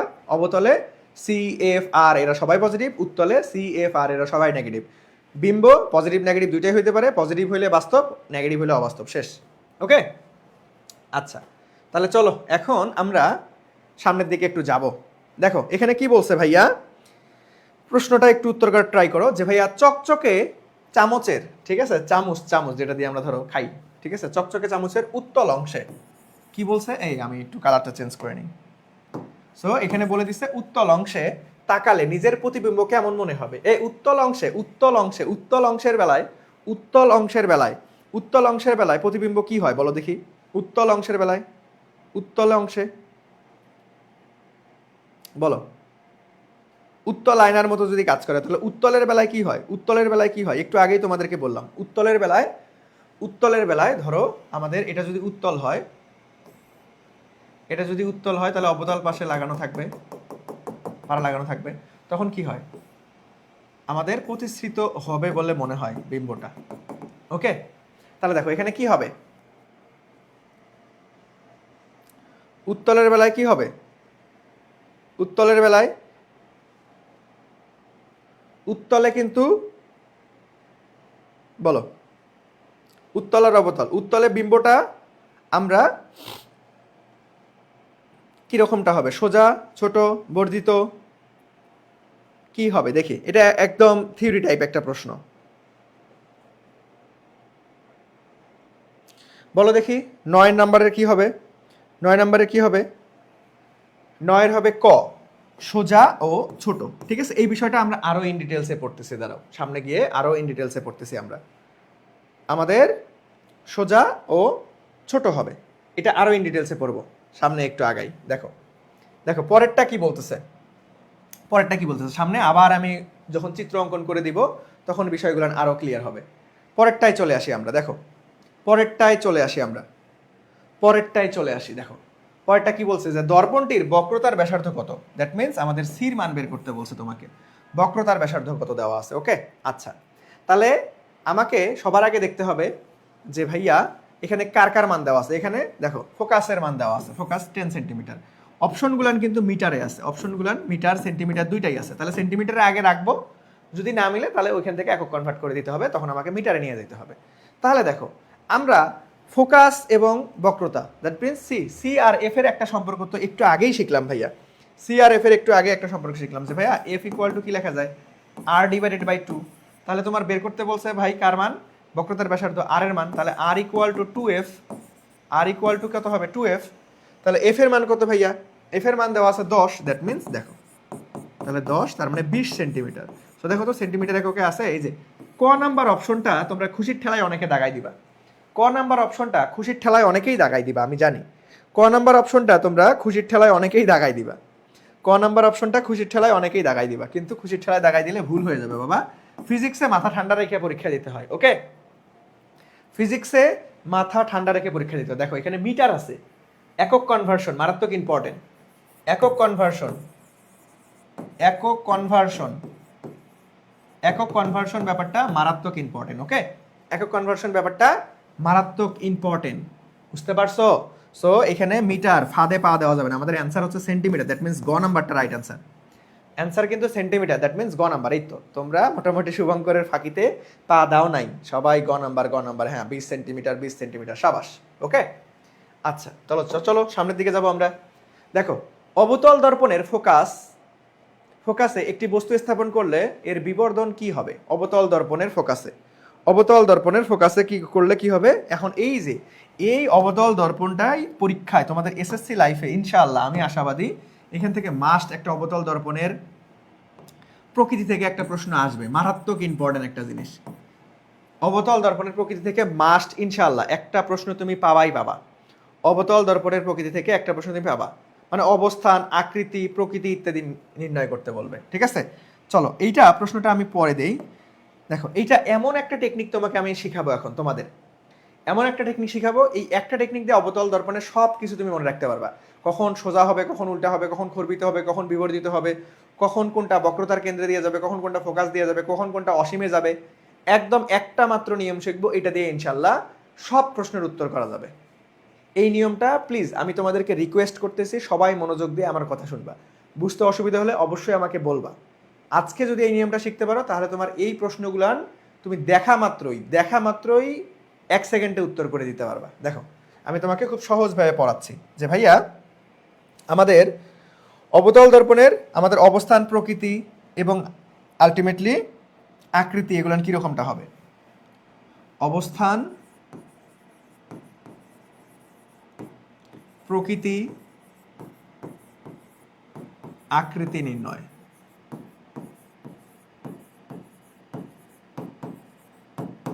কার? অবতল দর্পণ।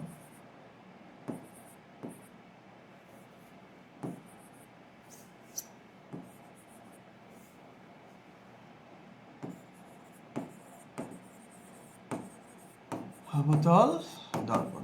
ওকে আচ্ছা তাহলে চলো আমরা দেখো একদম খুব সুন্দর একটা টেকনিক শিখবো এইখান থেকে, আমরা খুব সুন্দর একটা টেকনিক শিখবো। তাহলে চলো এখানে একটা দর্পণ অঙ্কন করে নেই আগে। তাহলে অবতল দর্পণ, দ্যাট মিন্স আমাদের কি হবে ভাই? উত্তল পাশে পারা লাগানো থাকবে, তাহলে উত্তর পাশে পারা লাগানো দিলাম। ওকে তারপরে যদি আমরা আসি তাহলে এইখানে আমাদের মেরু প্রধান অক্ষ দিয়ে যাবে, ধরো এইখানে আমরা দিলাম। ওকে এখন এই কাজটাকে দেখো, এইটাকে আমরা কয়েকটা অংশে ভাগ করে নিব, দেখো এইটাকে আমরা বলবো মেরু, ঠিক আছে? এটাকে আমরা একটা অংশ বলবো, এটাকে একটা অংশ বলবো বক্রতার কেন্দ্র, দ্যাট মিন্স ফোকাস। তারপরে হচ্ছে এটাকে একটা অংশ বলবো, আর এটাকে একটা অংশ বলবো, দ্যাট মিন্স এই সাইডে। ঠিক আছে, সো এইখানে ধরো আমরা 1 নাম্বার পয়েন্ট ডিনোট করলাম, এখানে ধরো 2 নাম্বার পয়েন্ট ডিনোট করলাম, এখানে ধরো 3 নাম্বার পয়েন্ট ডিনোট করলাম, এখানে আমরা 4 নাম্বার পয়েন্ট ডিনোট করলাম, এবং ফোকাসে 5 নাম্বার পয়েন্ট ডিনোট করলাম, আর এখানে আমরা 6 নাম্বার পয়েন্ট ডিনোট করলাম। ওকে দেখো তারপর ধরো এই সাইডে যদি চলে আসে তাহলে এটাকে আমরা 0 দ্বারা ডিনোট করলাম। আচ্ছা তাহলে আমরা কি জানি যে ভাইয়া কোনটা কি নাম বসাই দাও, এটা হচ্ছে বক্রতার কেন্দ্র, এটা হচ্ছে ফোকাস, এতটুকু আমরা জানি। ওকে আচ্ছা তাহলে কোনটা কোন পজিশন দেখো, এটা হচ্ছে মেরু থেকে আমাদের ফোকাসের মাঝামাঝি একটা অবস্থান, 6 নাম্বার পজিশনটা মেরু থেকে ফোকাসের মাঝামাঝি। আমি একটু বাংলা ভার্সন করে করে লিখে দিই, এটা তোমাদের অনেকেরই সমস্যা, আমি একটু এই জন্য লিখে দিই। দেখো আজকে তোমাদের এটা পানি হয়ে যাবে। মেরু থেকে ফোকাসের মধ্যে, একটু ছোট ছোট করে লিখে দেই, যখন তোমরা ডায়াগোনাল স্লাইডটা কালেক্ট করে নিবা একদম ক্লিয়ার হয়ে যাবে। ঠিক আছে, মেরু থেকে ফোকাসের মধ্যে,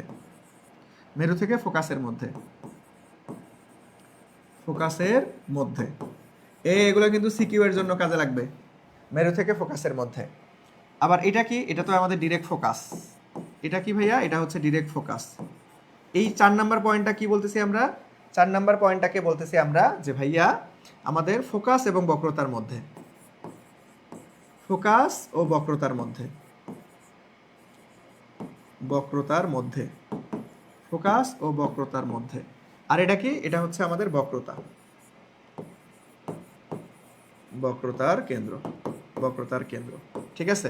আর এই যে এই 1 নাম্বারটা এখানে কোনো, এটাকে আমরা বলি অসীম, ধরো অসীম ধরে নিছি এটা।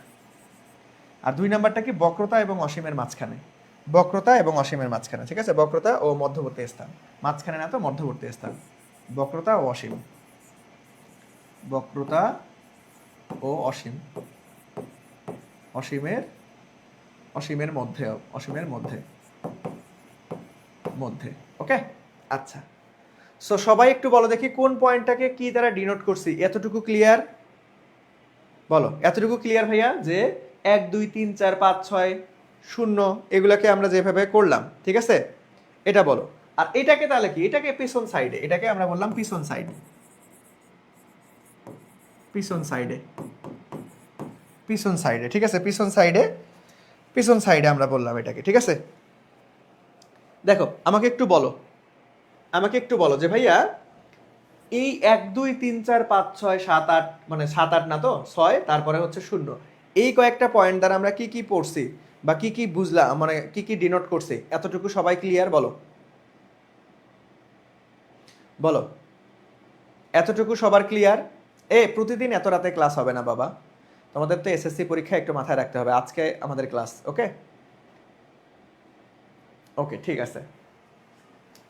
চলো, চলো তাহলে আমরা এখন এইখান থেকে একদম মজার একটা জিনিস শিখবো, এখান থেকে একটা মজার জিনিস শিখবো। দেখো কোথায় কোন পয়েন্টটা বস্তু রাখলে কোথায় বিম্ব গঠন হবে, এটা আমরা অলরেডি শিখে ফেলেছি। এখন দেখো, এখন এটা জাস্ট খালি ধাপ ধাপ করে আমরা শিখে ফেলবো। দেখো কখনো যদি বস্তুকে তুমি অসীমে রাখো, কখনো যদি তুমি দেখো অসীমে রাখো, তাহলে বিম্ব গঠন হবে কোথায়? 1 নাম্বার পয়েন্টে যদি তুমি বস্তুকে রাখো, বিম্ব গঠন হবে 5-এ আইসা, ওকে। তাহলে দেখো কোনো বস্তুকে যদি তুমি অসীমে রাখো, অসীমে রাখো, বিম্ব তৈরি হবে 5-এ। বা আবার যদি তুমি কি করো, কোনো বস্তুকে 5-এ রাখো, দ্যাট মিন্স ফোকাসে রাখো, তাহলে বিম্ব তৈরি হবে অসীমে, বুঝছো? বিম্ব তৈরি হবে অসীমে। তাহলে দেখো খুব সুন্দর কিন্তু বলে দিচ্ছি, দেখো আমি একটা জাস্ট এখানে লিখে দিই। আমাদের বস্তু অসীমে থাকলে, এইটা মানে কি, বস্তু অসীমে থাকলে, বস্তু অসীমে থাকলে, বস্তু অসীমে থাকলে বিম্ব হবে ফোকাসে, বিম্ব হবে ফোকাসে, ফোকাসে। আবার আবার ফোকাসে থাকলে বিম্ব হবে অসীমে, ফোকাসে থাকলে বিম্ব হবে অসীমে, বিম্ব হবে অসীমে, ফোকাসে থাকলে বিম্ব হবে অসীমে, ওকে। ফোকাসে থাকলে বিম্ব হবে অসীমে, ফোকাসে থাকলে বিম্ব হবে অসীমে, বুঝতে পারছো? এখন দেখো, তারপর যদি আমরা কোনো বস্তুকে রাখি যে অসীম, আমাদের হচ্ছে অসীম এবং বক্রতার মাঝামাঝি পজিশনে রাখি, অসীম এবং বক্রতার মাঝামাঝি, তাহলে আমাদের প্রতিবিম্ব হবে 4 নাম্বার পয়েন্টে, যে ভাইয়া মাঝামাঝি যখন অসীম এবং বক্রতার মাঝামাঝি রাখবো, আমাদের বিম্ব গঠন হবে বক্রতা এবং ফোকাসের মাঝামাঝি। আবার যদি কোনো বস্তুকে বক্রতা এবং ফোকাসের মাঝামাঝি রাখি, তাহলে বিম্ব হবে আমাদের কি, অসীম এবং বক্রতার মাঝামাঝি পজিশনে, অসীম এবং বক্রতার মাঝামাঝি পজিশনে। আবার যদি কোনো কি, কোনো বস্তুকে যদি আমাদের বক্রতার কেন্দ্রে রাখি, বক্রতার কেন্দ্রে রাখি, তাহলে সে বক্রতার কেন্দ্রেই আমাদের বিম্ব গঠন করবে, বক্রতার কেন্দ্রেই সে বিম্ব গঠন করবে, ওকে। দেখো আবার আমি বলতেছি, দেখো কোনো বস্তুকে যদি 1 নাম্বার পজিশন, দ্যাট মিন্স অসীমে রাখো, তাহলে বিম্ব গঠন করবে এই প্রধান ফোকাসে। আবার যদি কোনো বস্তুকে প্রধান ফোকাসে রাখো, তাহলে বিম্ব গঠন করবে অসীমে। আবার যদি কোনো বস্তুকে 2 নাম্বার পয়েন্ট, দ্যাট মিন্স বক্রতার কেন্দ্র এবং অসীমের মাঝখানে রাখো, তাহলে বিম্ব তৈরি করবে আমাদের বক্রতার কেন্দ্র এবং ফোকাসের মাঝখানে। আবার যদি কোনো বস্তুকে বক্রতার কেন্দ্রে রাখো, তাহলে আমাদের বিম্ব তৈরি করবে এই বক্রতার কেন্দ্রেই, বিম্ব তৈরি করবে আমাদের কিসে ভাইয়া, বক্রতার কেন্দ্রেই, ওকে, বুঝতে পারছো? আবার যদি কোনো বস্তুকে, যে ভাই এখন প্রধান মেরু থেকে প্রধান ফোকাসের মধ্যে রাখো, তাহলে বিম্ব তৈরি করবে এইখানে, ঠিক আছে। মেরু থেকে বক্রতার মধ্যে রাখো, মেরু থেকে ফোকাসের মধ্যে রাখো, তাহলে বিম্ব তৈরি করবে পিছনের দিকে, ঠিক আছে, বিম্ব তৈরি করবে পিছনের দিকে, ঠিক আছে, বিম্ব তৈরি করবে পিছনের দিকে, বুঝতে পারছেন? আচ্ছা তাহলে দেখো এইটাকে আমরা একটু আরো তোমাদেরকে সহজ করে দিই, যে ভাইয়া এখানে ধরো আমি বস্তু লিখলাম, বস্তু, আর এখানে লিখবো আমরা প্রতিবিম্ব, প্রতিবিম্ব, প্রতিবিম্ব। তাহলে বস্তু কোন কোন জায়গায় ডিনোট করছি আমরা, এখানে 1 নাম্বার পজিশন আছে, 2 নাম্বার পজিশন আছে, 3 number position, 4 number position, 5 number position, 6 number position. এখন আমাদের 1 নাম্বার পজিশনে রাখলে দেখো কি হয়, 2 নাম্বার পজিশনে কি হয়, 3 নাম্বার পজিশনে কি হয়, 4 নাম্বার পজিশনে কি হয়।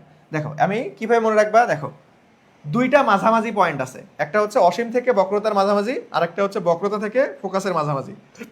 এই দুইটা হচ্ছে মাঝের পয়েন্ট। দেখো আমি একটু এই কালো স্টার মার্ক করে দিচ্ছি, এই দুইটা হচ্ছে মাঝে, আর বাকি সবার কিন্তু নির্দিষ্ট একটা নাম আছে, এটা প্রধান ফোকাস, এটা বক্রতা, আর এটা তো অনেক দূরে অসীম। ওকে, আচ্ছা, যখন আমি বক্রতার অসীমে রাখবো তখন আমাদের কি হবে, ফোকাসে আসবে, তার মানে 5। যখন আমি 2, দ্যাট মিনস আমাদের এখানে 4 চলে আসবে। যখন আমি 3-এ, তখন আমাদের ওই 3ই থাকবে, তখন আমাদের 3, তখন আমাদের এখানে 3ই থাকবে। ওকে, তাহলে যখন আমাদের 4, তখন আমাদের দেখো 4-এ যদি রাখি তাহলে 2-এ চলে আসতেছে, 4-এ যদি রাখি 2-এ চলে আসতেছে। 5-এ রাখলে আমাদের আবার ওই 1-এ চলে যাবে, 5-এ রাখলে 1-এ চলে আসবে, আবার 6-এ রাখলে 0-তে চলে আসবে, পিছনে চলে আসবে। ওকে, বুঝছো? বুঝছো ভাইয়ারা, বুঝছো? এখন দেখো এইখান থেকে আমরা সবকিছু বের করতে পারবো যে ভাইয়া কোথায় খর্বিত, আমরা তো প্রতিবিম্ব বস্তু কোথায় রাখবো, প্রতিবিম্ব কোথায় হবে, এতটুকু পাইলাম। এখন আমরা আকৃতি বের করবো যে ভাইয়া কোথায় বড় হবে, কোথায় ছোট হবে, দ্যাট মিনস খর্বিত হবে নাকি আমাদের বিবর্ধিত হবে, খর্বিত হবে নাকি বিবর্ধিত হবে, খর্বিত হবে নাকি বিবর্ধিত হবে। সো চলো এইটা আমরা মনে রাখার জন্য আর একটা স্পেশাল কাজ করব। এটা কোন কালার নেওয়া যায়, কোন কালার যে ভালো দেখা যায় সাদার মধ্যে? দেখো তো এই কালারটা কি বোঝা যায় সাদার মধ্যে? বোঝা যাচ্ছে না তেমন ভাবে, তাহলে কোন কালার বোঝা যাবে? এই কালার বোঝা যায়? হ্যাঁ, এই কালার মোটামুটি বোঝা যায়। সো এই কালারটা দেখবো। দেখো এইখানে আমরা একটা রেখা কল্পনা করব। দেখো এই যে এইভাবে একটা কার্ভ জাতীয় রেখা কল্পনা করব, একটা কার্ভ জাতীয় রেখা কল্পনা করব। ভালো মতো বুঝছো কিন্তু, একটা কার্ভ জাতীয় রেখা কল্পনা করলাম। দেখো এটাকে আমি একটু মোটা করে দিই তাহলে তোমাদের চোখে পড়ে যাবে। এইখানে আমরা একটা কার্ভ জাতীয় রেখা কল্পনা করলাম। কি করলাম? একটা কার্ভ জাতীয় রেখা কল্পনা করলাম। ওকে, একটা কার্ভ জাতীয় রেখা কল্পনা করলাম। ওকে, এখন দেখো এটাকে আমরা কিভাবে মনে রাখবো যে ভাইয়া এই প্রান্তটাকে আমরা বড় হিসাবে ডিনোট করলাম, এই প্রান্তকে আমরা বড় হিসাবে ডিনোট করলাম। আবার এই মাঝখানে কার্ভ, দেখো যদি আমরা গ্রাফ আকারে কল্পনা করি তাহলে এইখানে তো সব থেকে কম মান, তার মানে এটাকে আমরা ছোট হিসেবে ডিনোট করলাম, এটাকে আমরা ছোট হিসেবে ডিনোট করলাম। আর এটাকে আবার ওই যে মান বাইরে গেছে বড় হয়েছে, এটাকে আবার বড় হিসাবে ডিনোট করলাম। ওকে, দেখো আমরা একটা কার্ভ তুলনা করলাম, তারপরে ওই যে গ্রাফের মতো ওই দিক থেকে যেহেতু সব থেকে উঁচা তার মানে ওটা বড়, আর এটা সব থেকে নামা মানে সব থেকে নিচু, দ্যাট মিনস এটা ছোট, এটা আবার বড়। ওকে, এখন দেখো, এখন তোমাদের খুব সুন্দর মতো বুঝতে সুবিধা হবে। তাহলে দেখো এই 1 নাম্বার পয়েন্ট মানে কি ভাই? মান বড়, 1 নাম্বার মানে বড়, 1 নাম্বার বড়। আবার এখানে কি 5-এ আইসা কি হয়ে গেছে 1, 5-এর তুলনায় 5 ছোট না, 5 ছোট না, 5 ছোট না ভাইয়া বলো দেখি। তাহলে আমাদের 1 নাম্বার যখন অসীমে রাখবো তখন বস্তুটা খর্বিত হবে নাকি বিবর্ধিত হবে? 5 কি ছোট না ভাইয়া? এটা 5 এই পজিশনটা কি ছোট না? দেখো এই যে এই তুলনায় কি এই আগে ছিল এই 1 নাম্বারে, তাহলে এই মানটা কমে গেছে না, ছোট হয়ে গেছে না? তাহলে খর্বিত হবে নাকি বিবর্ধিত হবে? খর্বিত, মানে ছোট, খর্বিত। সবাই বুঝছো? আমাকে একটু বলো, সবাই বুঝছো? দেখো একটা টেকনিক শেখাবো, এই টেকনিক দিয়ে সকল প্রশ্ন সমাধান করা যাবে। সবাই বলো। দেখো এই যে 1 মানে একদম বড় ছিল, তারপরে 5-এ আইসা কোথায়? এই যে 5 এইখানে, তাহলে ছোট হয়ে গেছে, তাহলে আমাদের বিম্বটা কিরকম হবে? খর্বিত হবে। যদি কোনো বস্তুকে অসীমে রাখি তাহলে প্রতিবিম্ব তৈরি হবে আমাদের কোথায়? 5-এ, দ্যাট মিনস আমাদের ফোকাসে। তাহলে ফোকাস আবার কিরকমটা হবে? সেটা হবে খর্বিত। সবাই ক্লিয়ার কিনা আমাকে একটু বলো, সবাই ক্লিয়ার কিনা আমাকে একটু বলো।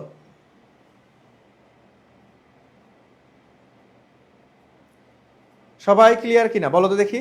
এতটুকু বুঝছো যে ভাইয়া খর্বিত কেন আসলো, খর্বিত কেন? আবার আসো 2 কোথায়? 2 হচ্ছে এই পয়েন্টটা, 2 হচ্ছে এই পয়েন্টটা, 2-এর থেকে 4-এ আসছে, তাহলে 2 থেকে 4 হয়েছে। তাহলে দেখো এটাও বড় ছিল, ছোট হয়ে গেছে। দেখো এটা মান বেশি ছিল, এটা ডাউন হয়ে গেছে, তাহলে এটাও কি হবে? এটাও খর্বিত হবে।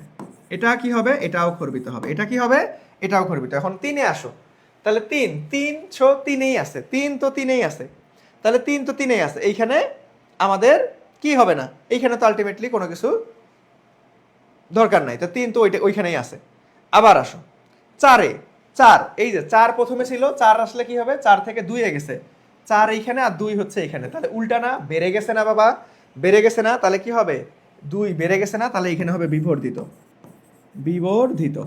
দুইটাকেই বিবর্ধিত হবে। ওকে, আবার 1 5 থেকে 1 5 কোথায়, 5 হচ্ছে এখানে, 1 হচ্ছে এখানে, এটাও তো অনেক বাইরে গেছে। দেখো এটা অনেক বাইরে গেছে, 1 মানে কি অসীম না, অনেক বাইরে গেছে, তাহলে কি হবে এটা অত্যন্ত বিবর্ধিত। এটা কি হবে অত্যন্ত বিবর্ধিত, অত্যন্ত বিবর্ধিত মানে অনেক বড় হয়ে গেছে, বিবর্ধিত। আর অত্যন্ত বিবর্ধিত দ্যাট মিন্স অসীমে চলে গেছে।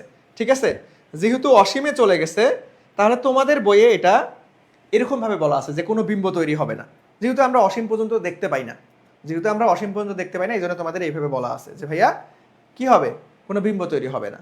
ওকে, তাহলে এইখানে তোমাদের বই অনুযায়ী এরকম বলা আছে যে বিম্ব তৈরি হবে না, কারণ অসীম পর্যন্ত আমরা দেখতে পাই না, অসীম মানে তো অনেক দূর, বিম্ব তৈরি হয় না। কারণ কি, কারণ অসীমে চলে আসছে, অসীমে চলে আসছে। ওকে, আর দেখো 6 নাম্বার পজিশন কি হয়েছে, পিছনে চলে আসছে। 6 নাম্বার পজিশন কি হয়েছে, পিছনে চলে আসছে। তাহলে পিছন কি ভাই, 6 থেকে 0-তে চলে আসছে, 6 থেকে আমাদের 0-তে চলে আসছে, 6 থেকে 0-তে চলে আসছে। এটাও কি দেখো 6 ছিল এইখানে, 0 আসছে এইখানে, তার মানে একটু বেড়ে গেছে না, তাহলে এটাও হবে বিবর্ধিত, বিবর্ধিত।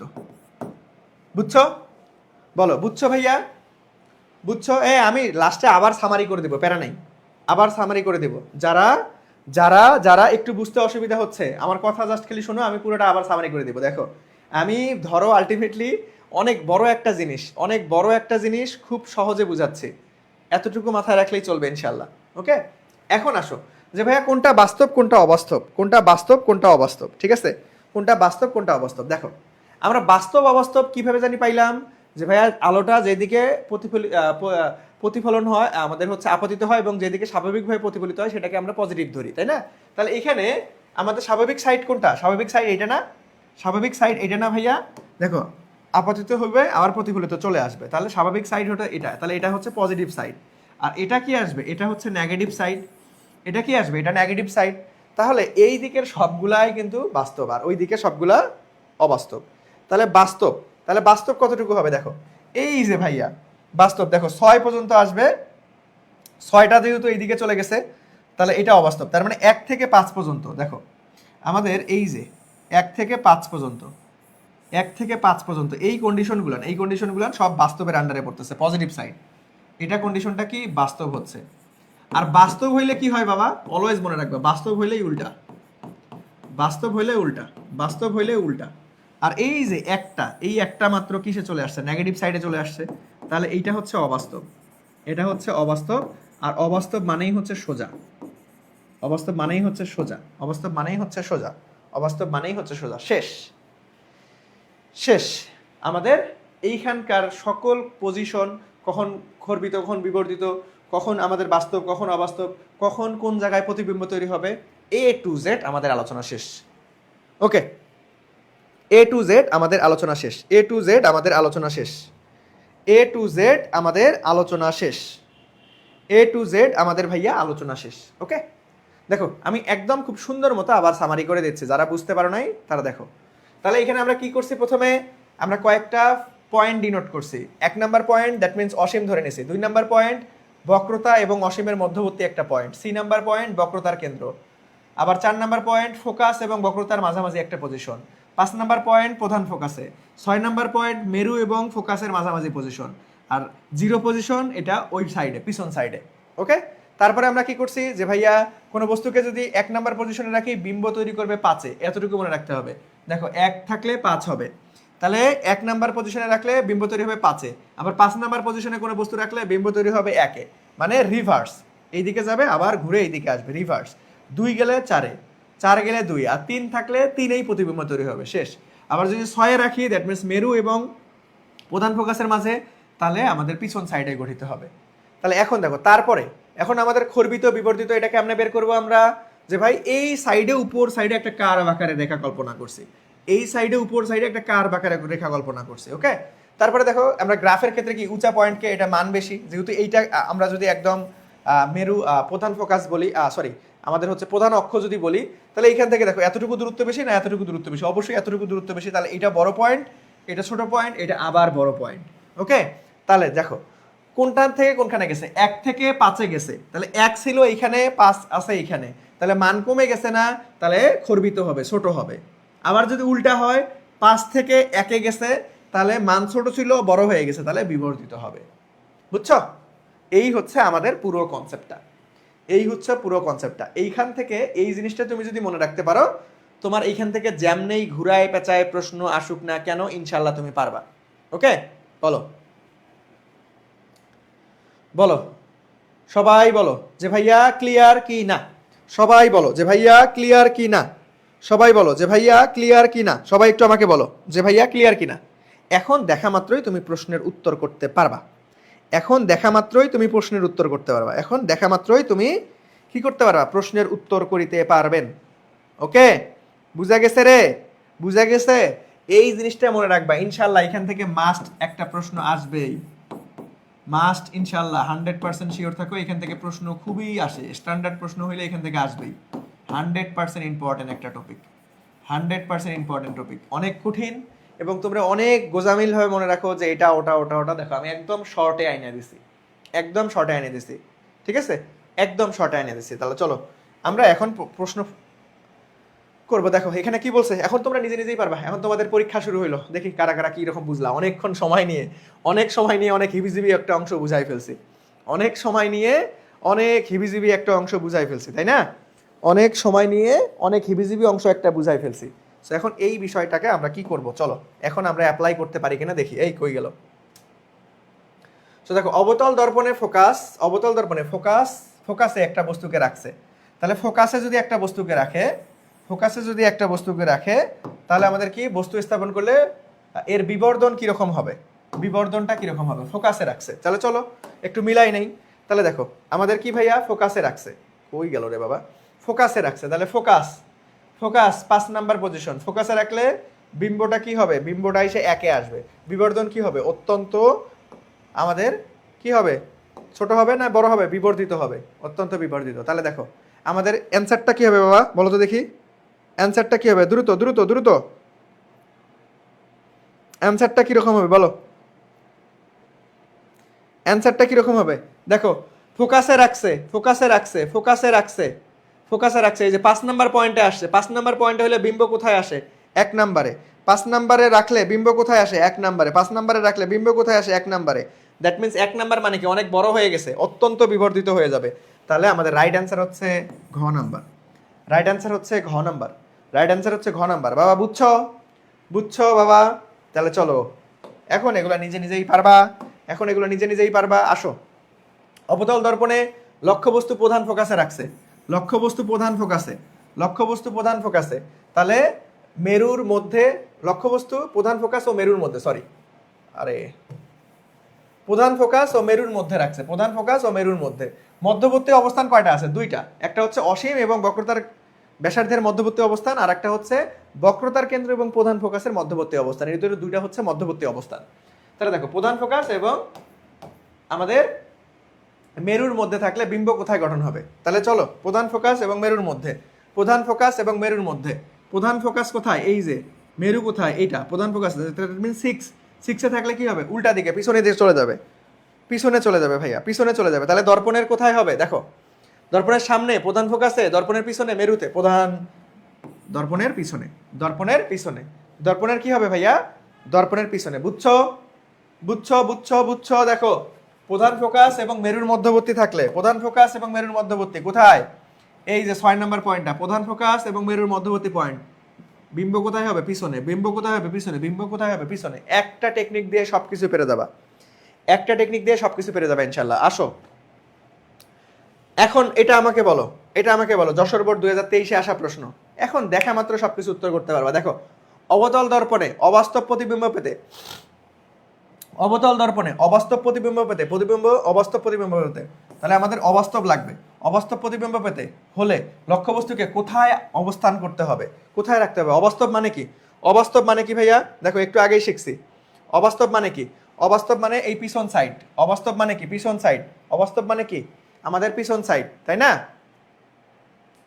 তাহলে দেখো তাহলে আমাদের কোথায় রাখতে হবে বলো দেখি? অবাস্তব রাখতে পাইলে, রাখতে হইলে তাহলে এখন বলো কোথায়, কোথায় রাখতে হবে অবাস্তব হইলে?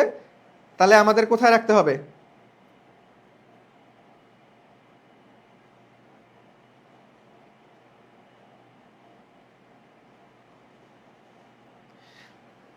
তাহলে কোনটা হবে রে বলো? গ নাম্বারটা। কারণ অবাস্তব হলে কোথায় হয়? ফোকাস এবং মেরুর মধ্যবর্তী অবস্থানে রাখতে হয়। এই অবস্থানে রাখলে বিম্বটা পিছনে গঠিত হয়ে যাবে। এই অবস্থানে রাখলে বিম্ব পিছনে। তাহলে পি মানেই তো হচ্ছে পোল বা মেরু। পোল বা মেরু এটাকেই বলা হয় পোল, ইংরেজিতে পোল বলা হয়, পোল মানেই হচ্ছে মেরু। ওকে, আর এটা হচ্ছে ফোকাস। ফোকাসকে ছোট হাতের এফ না দিয়ে বড় হাতের এফ দ্বারা প্রকাশ করছে। ওকে, বড় হাতের এফ দ্বারা প্রকাশ করছে। ওকে, আচ্ছা আসো পরবর্তীতে। এগুলো এখন আমরা খালি জাহাজের গতিতে যাব, ঠিক আছে? এখন দেখো, দেখা মাত্র এগুলোর উত্তর করতে পারবা যে ভাইয়া একটি বস্তুকে সি বিন্দুতে রাখলে, বক্রতার কেন্দ্রে রাখলে আমাদের প্রতিবিম্ব কি হবে? বক্রতার কেন্দ্রে রাখলে ওই বক্রতার কেন্দ্রেই প্রতিবিম্ব পাওয়া যাবে। বক্রতার কেন্দ্রে রাখলে বক্রতার কেন্দ্রেই, তার মানে ওই ঘুরে উল্টে বাস্তব এবং বাস্তব হইলেই উল্টা হবে। দ্যাট মিন্স ক নাম্বারটা। বাস্তব হইলেই উল্টা হবে, অবাস্তব হইলে আমাদের সোজা হবে, একটা অপরটার বিপরীত, মানে ভালো লোকের সাথে খারাপ লোক। ওকে, পরে আসো, দেখো এগুলো অনেক সহজ। যে ভাইয়া প্রদত্ত চিত্রে অনুসারে বিম্বের অবস্থান ও প্রকৃতি কি? প্রদত্ত চিত্রের অনুসারে বিম্বের অবস্থান ও প্রকৃতি কি? তাহলে বিম্ব কোথায় রাখছে দেখো, ফোকাস এবং আমাদের মেরুর মাঝখানে। ফোকাস এবং মেরুর মাঝখানে রাখলে বিম্ব কোথায় তৈরি হবে? বিম্ব তো ভাই ওই ইয়াতে চলে যাবে, এই সাইডে চলে আসবে। তাহলে এই সাইডে চলে আসলে এই সাইড কি সাইড? অবাস্তব সাইড না? তাহলে অবাস্তব কোথায় আছে? একটা অপশনেই অবাস্তব আছে, দ্যাট মিন্স গ, অবাস্তব এবং বিবর্ধিত হবে। ওকে, নেক্সটে আসো। এগুলো এখন তোমার কাছে সব পানি ভাত প্রশ্ন। দেখো এখন একটি বস্তু এফ বিন্দুতে রাখা হলে বস্তুটির বিম্ব কিরকম হবে? এফ বিন্দুতে রাখা হলে, এফ প্রধান ফোকাসে রাখলে কি হবে ভাই? প্রধান ফোকাসে রাখলে ওই যে 5 নাম্বার পয়েন্ট আবার 1 নাম্বার পয়েন্টে ঘুরে আসবে। 1 নাম্বার পয়েন্ট কি ছিল? অসীমে ছিল, অসীম। তাহলে কি হবে? অসীম। ঘ নাম্বারটা রাইট অ্যান্সার হবে। ওকে, তাহলে কি হবে ভাইয়া? ঘ নাম্বারটা রাইট অ্যান্সার আসে, অসীমে চলে যাবে। এগুলো না একদম পানি ভাত কোশ্চেন তোমাদের কাছে। ওকে, সো আমাদের ওইখান থেকে যে ধরনেরই প্রশ্ন আসুক না কেন ইনশাল্লাহ এখন আমরা পারবো, মাত্র এই ডায়াগ্রামটা মনে রাখতে পারলে। চলো আবার একটু তোমাকে দেখাই আনি। কোন ডায়াগ্রাম ভাই? এই একটা ডায়াগ্রাম, ওই গেল। এই একটা ডায়াগ্রাম অনেক হেভিজিবি ডায়াগ্রাম, কিন্তু এই একটা ডায়াগ্রাম মনে রাখতে পারলেই তুমি কি করতে পারবা? তুমি এখান থেকে যেমনি ঘুরাই পেঁচায় প্রশ্ন আসুক না কেন তুমি ইনশাল্লাহ অ্যান্সার করতে পারবা। ওকে, নেক্সটে আসো। কই গেল? এখন এগুলো আমরা ম্যাথমেটিক্স, এগুলো অনেক সহজ, ঠিক আছে? এগুলো অনেক সহজ। দেখো এখানে যা যা দেওয়া আছে ওই অনুযায়ী জাস্ট খালি ক্যালকুলেশন করবো আমরা। এখন আমরা তাড়াতাড়ি টানতে পারবো, ঠিক আছে? এখন এগুলো সহজ পার্ট। একটু কঠিন পার্ট যেটা ছিল এটা আমরা একদম খুব সহজেই বুঝে ফেলছি ইনশাআল্লাহ। ওকে, আচ্ছা দেখো এখানে কি বলছে যে ভাইয়া একটা অবতল দর্পণ, এ বাবা উত্তল না অবতল এটার উপরে ডিপেন্ড করবে কিন্তু মান, পজিটিভ না নেগেটিভ, এটা ভালো মতো খেয়াল করবা। প্রশ্ন যখনই পড়বা সেটা দেখবা যে উত্তল নাকি অবতল। তাহলে আমরা একটু আগে কি শিখছিলাম? সাইনের ক্ষেত্রে, উত্তলের ক্ষেত্রে CFR, দ্যাট মিন্স বক্রতার কেন্দ্র, প্রধান ফোকাস এবং বক্রতার ব্যাসার্ধ, এই তিনটাই উত্তলের বেলায় নেগেটিভ। যতই প্রশ্নে পজিটিভ থাকুক না কেন উত্তলের বেলায় এরা অলওয়েজ নেগেটিভ হিসেবে আমরা কাউন্ট করব, অবতলের বেলায় পজিটিভ। তাহলে অবতল আছে, তাহলে কি আছে ভাইয়া? অবতল আছে। তাহলে এখানে যা থাকবে CFR এরা পজিটিভ হবে। তাহলে এখন প্রশ্ন পড়ো। প্রধান ফোকাস থেকে 5 সেন্টিমিটার দূরে একটি বস্তু স্থাপন করা হইল। প্রধান ফোকাস থেকে 5 সেন্টিমিটার দূরে, তারপরে হচ্ছে দর্পণের বক্রতার ব্যাসার্ধ দেওয়া আছে, আর এর মান দেওয়া আছে 20 সেন্টিমিটার হলে বিম্বের দূরত্ব কত? দ্যাট মিন্স আমাদের ভি এর মান বের করতে বলছে। ওকে, আচ্ছা তাহলে দেখো এখন এইখানে আমরা ভি এর মান যেহেতু, তাহলে আমরা সূত্র জানি u plus v plus equal to 1/v equal to 1/f। এখন এখানে এফ এর মান দেওয়া নাই, তাতে কি হয়েছে? বক্রতার ব্যাসার্ধ তো দেওয়া আছে। তাহলে আমরা কি জানি? এফ ইকুয়াল টু r/2, বক্রতার ব্যাসার্ধ কত দেওয়া আছে? 20 সেন্টিমিটার। তাহলে 20/2, তাহলে এফ এর মান হচ্ছে 10 সেন্টিমিটার। এফ এর মান পাইলে আমরা 10 সেন্টিমিটার। আর হচ্ছে লক্ষ্যবস্তুর দূরত্ব দেওয়া আছে 5। লক্ষ্যবস্তুর দূরত্ব দেওয়া আছে কত ভাইয়া? লক্ষ্যবস্তুর দূরত্ব দেখো এখানে কি বলা আছে যে আমাদের ফোকাস থেকে 5 সেন্টিমিটার দূরে, দেখো ভালো মতো বুঝছো কিন্তু ফোকাস তো ভাই কত? 10, এইটা থেকে আরো 5 সেন্টিমিটার দূরে, দ্যাট মিন্স এটার সাথে 5 যোগ করলে এইটা ইকুয়াল টু হয়ে যাবে কি? এইটা হবে ইউ এর মান। দেখছো ইউ এর মান কিন্তু 5 না, ফোকাস থেকে 5 সেন্টিমিটার। দেখো ভালো মতো পড়ো, এই প্রশ্নটা কিন্তু মারাত্মক স্ট্যান্ডার্ড একটা প্রশ্ন। ফোকাস থেকে আরো 5 সেন্টিমিটার দূরে, তার মানে এটা কি হবে? ফোকাস থেকে 5 সেন্টিমিটার, তাহলে f plus 5 equal to u. তাহলে এখানে 10 plus 5 equal to u, that means 15, u এর মান 15। তাহলে মান বসাই দাও। তাহলে 1/15 প্লাস 1/ইউ এর মান বের করবো, আর 1/f ভি এর মান এফ এর মান হচ্ছে 10, এইখান থেকে ভি কে ক্যালকুলেট করলে মান পেয়ে যাবা, দেখবা যে 30 সেন্টিমিটার চলে আসবে। ওকে, 30 সেন্টিমিটার, এগুলো জাস্ট ক্যালকুলেশন, লসাগু গসাগু তোমরা ইজিলি পারবা। ওকে, এগুলো জাস্ট ক্যালকুলেশন, লসাগু গসাগু ইজিলি পারবা। তাহলে এখানে ঝামেলা কোথায় লাগবে? ঝামেলা হচ্ছে তোমার প্রধান ফোকাস দেওয়া নাই, ফোকাসের মান বের করে নিতে হবে। আবার ফোকাসের মান বের করার পর লক্ষ্যবস্তুর মানের সাথে ফোকাসের সম্পর্ক আছে, এই সম্পর্কটা দিয়ে করে ফেলতে হবে। সবার ক্লিয়ার?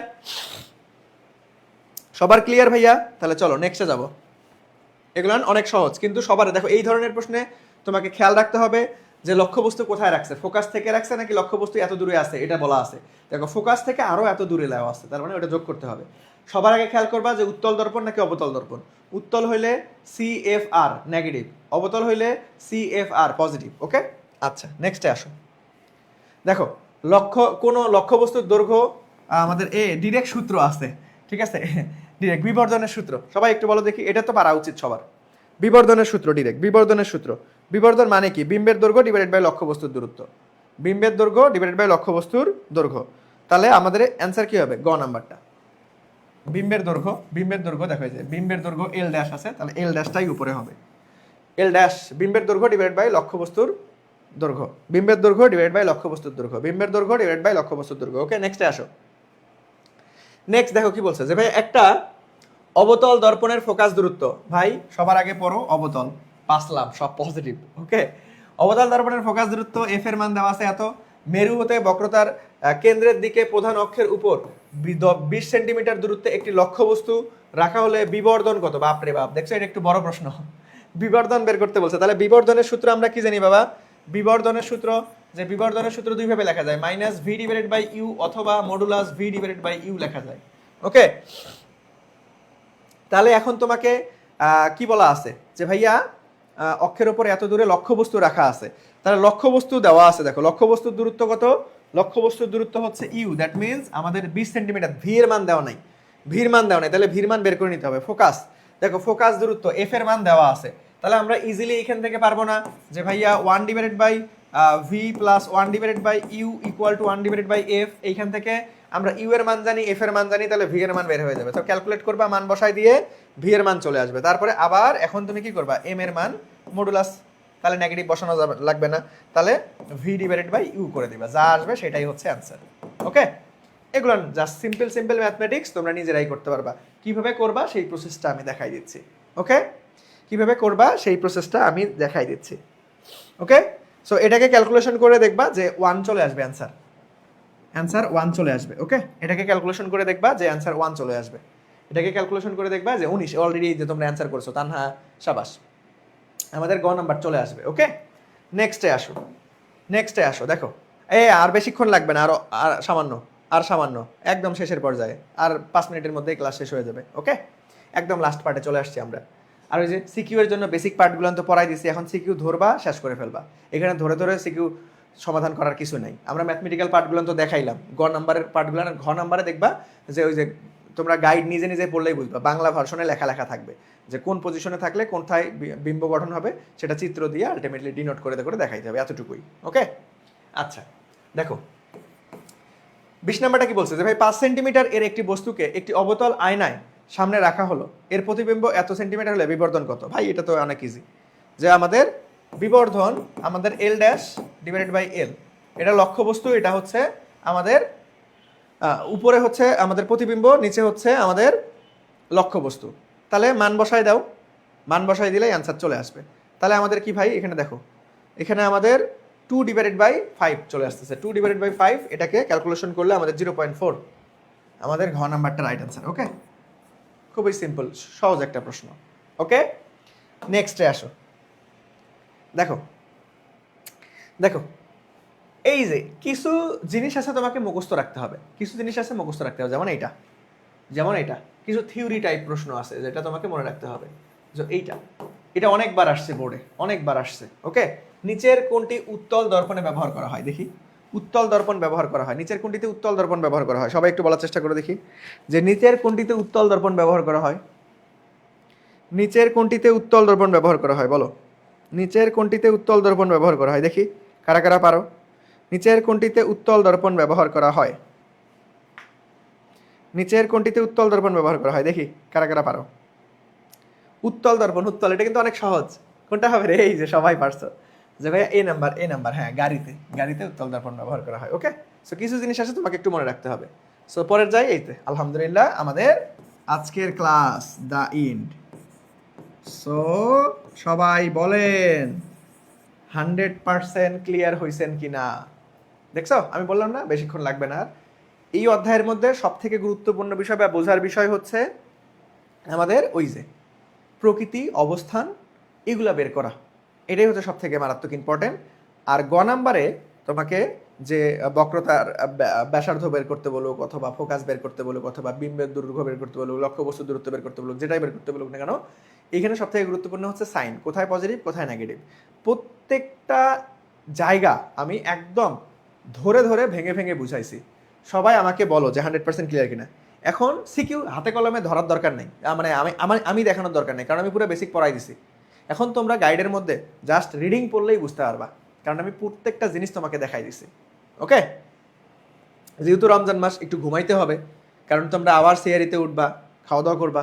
সো ক্লাসটা বেশি বড় করা যাবে না, তাও মোটামুটি অনেক বড় হয়ে গেছে। ওকে, তাও মোটামুটি অনেক বড় হয়ে গেছে। সবাই একটু বলো 100% ক্লিয়ারলি বুঝছো কি না? ওকে, হ্যাঁ 100% ক্লিয়ার হইয়া, ওকে ধন্যবাদ। ওকে, আলহামদুলিল্লাহ। কিন্তু এরই মধ্যে দিয়ে কি হইলো বলো তো? ফিজিক্সের সিলেবাস শেষ। এখন যদি কেউ বলে, বুকে হাত দিয়ে বল তোর সিলেবাস শেষ হয়েছে কিনা। ঠিক আছে, আনাস ভাইয়ের অনেক পপুলার একটা ডায়লগ। এখন বুকে হাত দিয়ে বলতে পারবে না যে সিলেবাস শেষ হয়েছে? কারা কারা বুকে হাত দিয়ে এখন বলতে পারবা সিলেবাস শেষ? সো তোমাদের পক্ষ হয়ে আমি বলে দিচ্ছি, আমরা এখন বুকে হাত দিয়ে বলতে পারবো যে আমাদের সিলেবাস শেষ, আলহামদুলিল্লাহ। ওকে, বুঝছো? আমাদের কিন্তু সিলেবাস শেষ হয়েছে। ইতিমধ্যেই 6টা ক্লাস নিয়ে ফেলছিলাম, একটা ক্লাস আমি অসুস্থতার কারণে নিতে পারি নাই, আজকে এটা শেষ করে ফেললাম। সো আলহামদুলিল্লাহ, খুব সুন্দর একটা কি বলে জার্নি ছিল তোমাদের সাথে আই স্কুলের সঙ্গে। নর্মালি হচ্ছে স্কুল সেকশনের ক্লাস খুব একটা নেওয়া হয় না, আমাদের আই এডুকেশনের এডমিশন সেক্টরের দায়িত্বে নর্মালি আমি আসি সায়েন্সের টিম লিডার হিসাবে, মানে সায়েন্স বিজ্ঞান বিভাগের। সো তোমাদের ফার্স্ট টাইম আমি হচ্ছে তোমাদের সঙ্গে এইবার ক্লাস নেওয়া। ঠিক আছে, আমার নর্মালি হচ্ছে এইচএসসি এবং এডমিশন, এই দুইটা সেক্টরে নর্মালি বেশি এডমিশন সেক্টরে ক্লাস নেওয়া হয়। ঠিক আছে, বিশ্ববিদ্যালয় ভর্তি প্রস্তুতি বা মেডিকেল ভর্তি প্রস্তুতির সময়। ওকে, সো তোমরা আলটিমেটলি অনেক আগেই মুন্না ভাইয়ের ক্লাস পেয়ে গেলা। সো সামনে তোমাদের সাথে আরও দেখা হবে।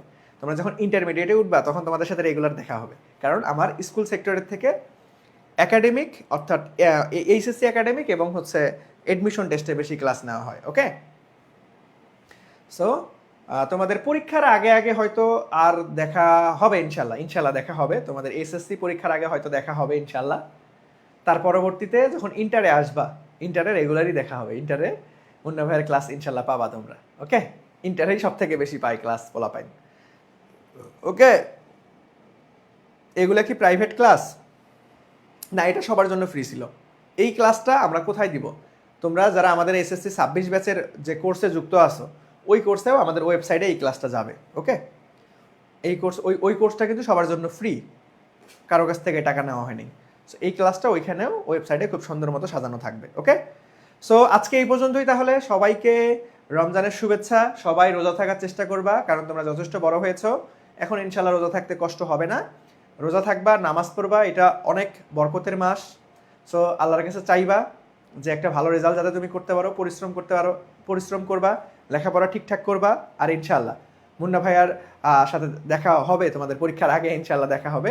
আর যে কোনো প্রবলেমে ভাইয়ার সাথে কন্ট্যাক্ট করতে পারো, কোনো সমস্যা নাই। ভাইয়ার ফেসবুক এমডি মনিরুজ্জামান মুন্না লিখে সার্চ দিলেই চলে আসবে। সো কখনো কোনো প্রয়োজন হলে নক করবা, ইনশাল্লাহ আমি আমার ফ্রি টাইমে তোমাদের সঙ্গে যোগাযোগ করবো ইনশাল্লাহ। ওকে, সো তাহলে এই পর্যন্তই। সবাই ভালো থাকো, সুস্থ থাকো। অনেক রাত হয়ে গেছে, আর লম্বা না করি। আল্লাহ হাফেজ, আসসালামু আলাইকুম, টাটা।